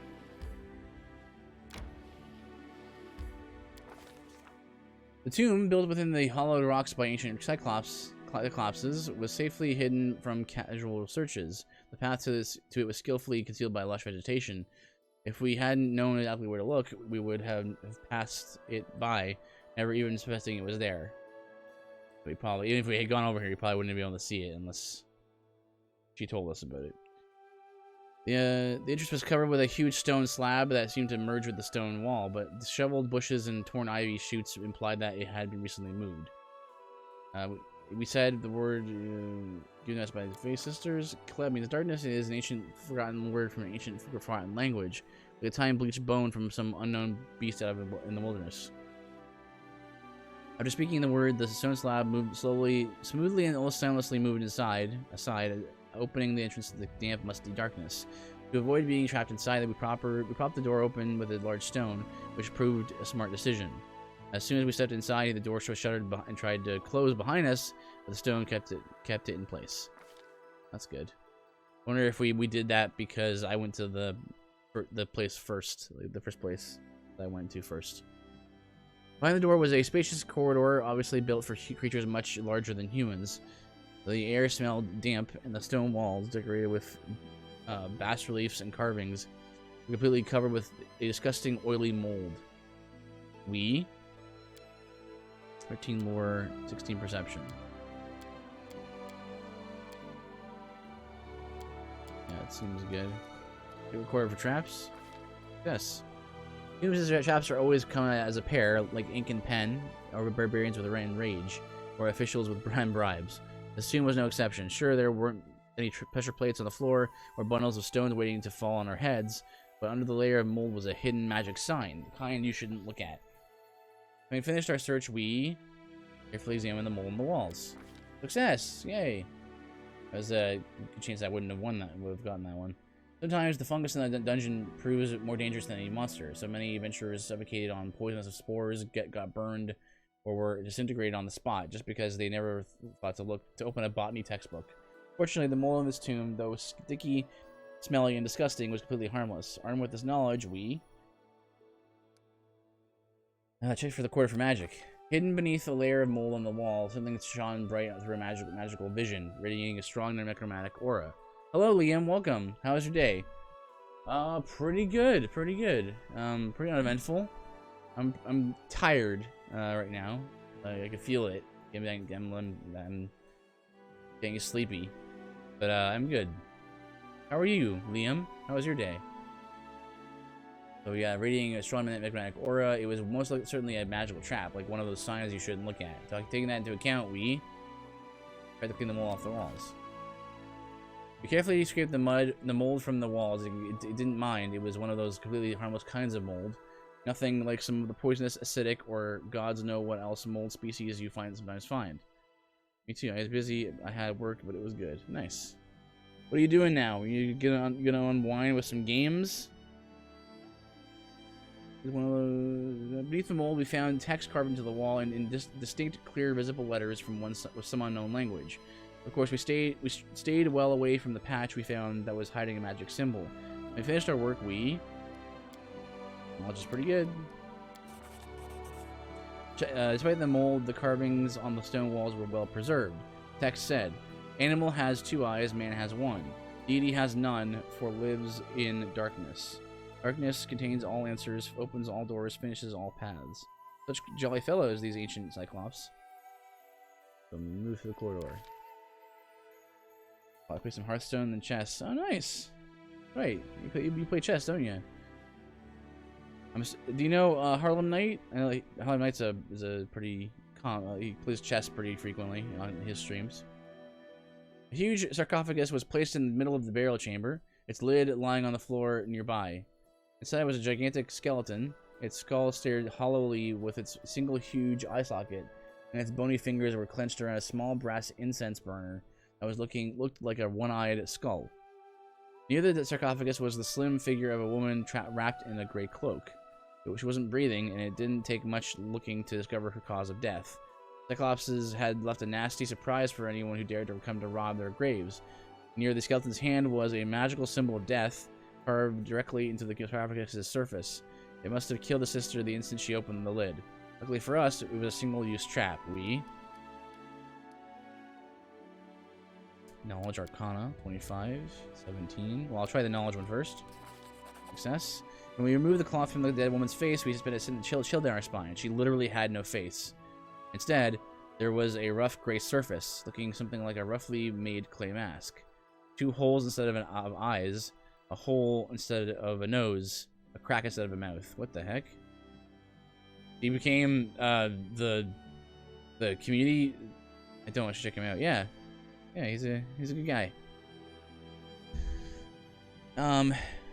She became the community, the guy, the mascot from the show Community. I can forget the name of the college, but they're called the Humans, and it's just like a terrifying picture of a guy in like a bodysuit, gray bodysuit, with just a hastily drawn eyes and a mouth drawn on with paint. 2 holes in the set of eyes. Okay, what power could have done this to her? Having examined the body, we discovered that the dead woman wasn't human. She was Fae. Most likely a nymph deformed by some unknown magic. She had nothing of interest on her. So we took the incense burner and left the tomb, which had also become the burial chamber for the very person we'd been searching for. Whoops!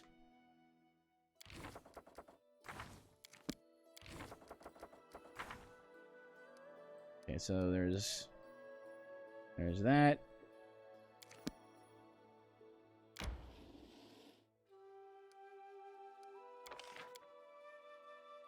Hey, are you...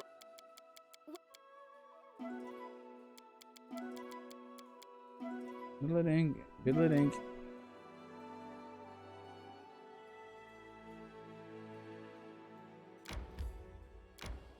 Well, I'm hoping this will go back up to where I came.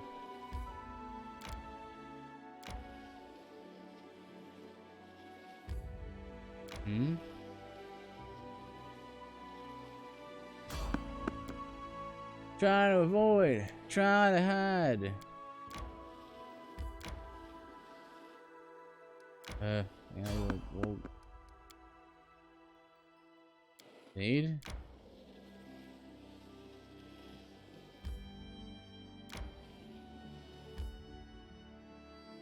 Right here.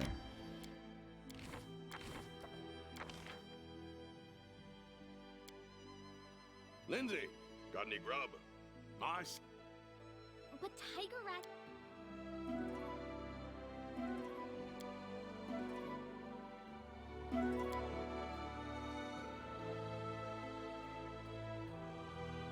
Okay.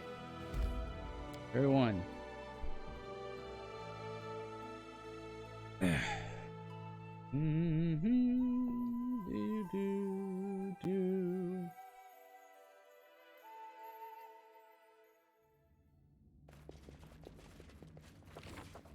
Another chance to use the magic word. Read the word. Without a sound, the door slides open, revealing the passage.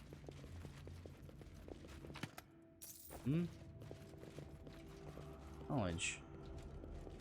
Give your whole some servants, okay.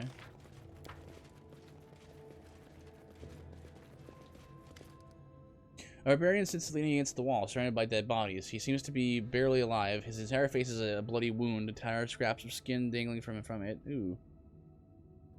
As he hears footsteps, he blindly turns toward the sound and raises his sword with immense effort. Friend or foe? The Fae Sister sent us. That witch. Look what I don't know who you are, but you can't trust her. We made her that mistake, and look what happened. What happened here? The cursed witch brought us here, blabbered on and on about some exalted mission, promised us Cyclops' treasure. Cyclops treasure. Look what we got. As soon as we entered, the dead Cyclops attacked us. Then there was a flash of light, and everything went insane. It was like a red-hot nail was driven into my brain. It had an irresistible urge to kill. Didn't matter who. I resisted it barely, but most of us weren't so lucky. It was a slaughter. A nightmare where it was impossible to tell friend from foe.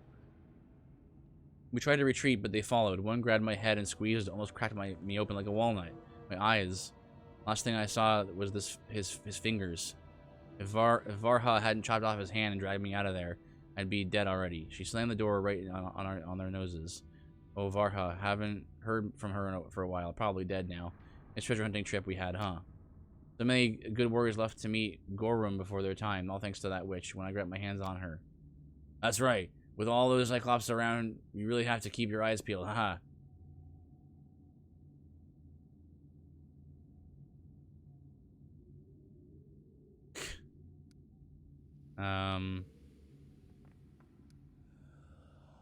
Nothing. Realizing no one's going to pay attention to his joke, Garner begins examining the stone walls with exaggerated indifference. I'll heal you. Don't bother you. Who needs a blind cripple? Best to finish me. At least I'll die like a fighter, sword in hand, ready to meet Gorum. You're right, we're battling, but I'm going to Elysium to feast at Gorum's table with the greatest warriors of all time. Neutral, chaotic good. Not your time yet. Barbarian's wounds close and his bleeding stops, but he remains blind. It'll take much more powerful magic to restore his eyesight. Yeah, it exists. He exhales with relief. Thank you. I'm not sure how to live on, but what I'll do, but I'll figure something out. Who are you? Reg, son of Verrig and Dill, the Tiger Lord's tribe, came from Numeria. If you meet my people, tell them where and how I died. Now you're good. I healed you. I asked him out of order from the game expected me to ask. Okay. Fire.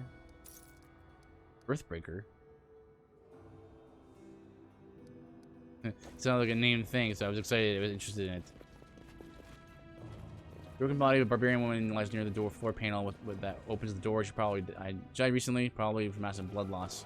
It must be Varha.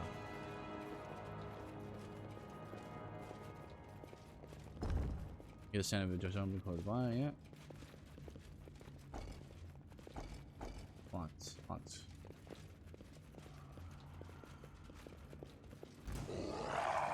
Got here, we got some more of these undead guys, zombie Cyclops. The mage over there. Old person.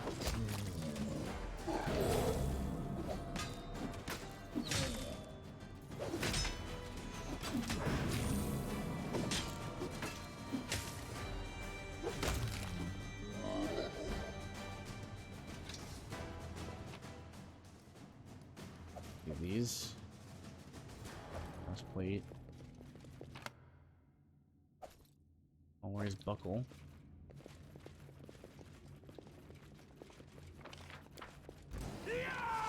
Hey ya! What are you, barbarians? Hey, come on! Let me help you guys. You guys probably shouldn't be killing me.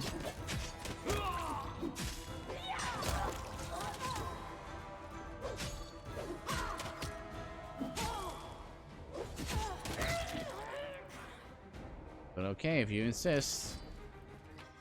You started it.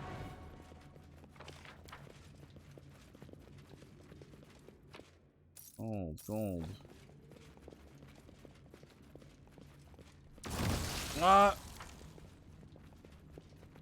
Okay.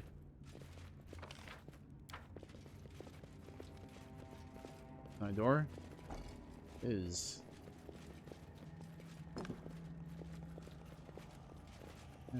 Door opening somewhere deep in the dungeon. But not that one. Different one.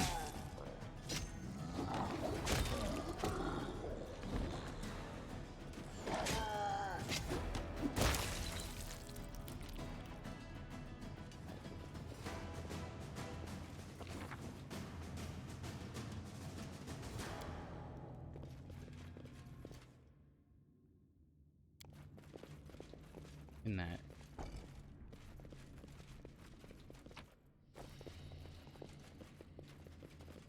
Hmm.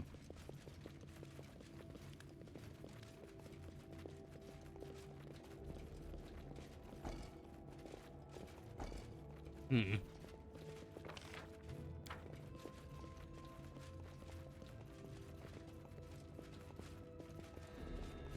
Well, I think this is a good place to stop the night.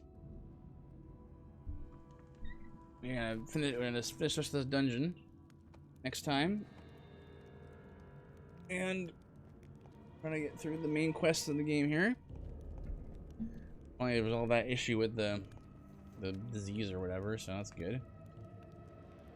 Now, let us find some friendly friends to invade. Or to raid, however you wanna. Why?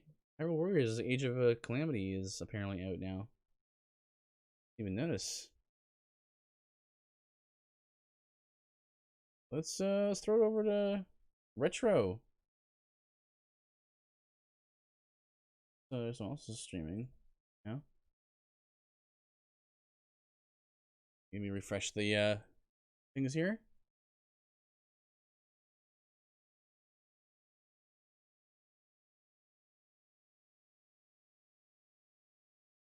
Catherine's also there. Alright guys, thanks for joining me. God bless. Lord willing, I'll be back tomorrow for my study stream. And we'll continue play through, see if we can. I probably will be pretty busy with the work things, but yeah, I'll see you on Tuesday.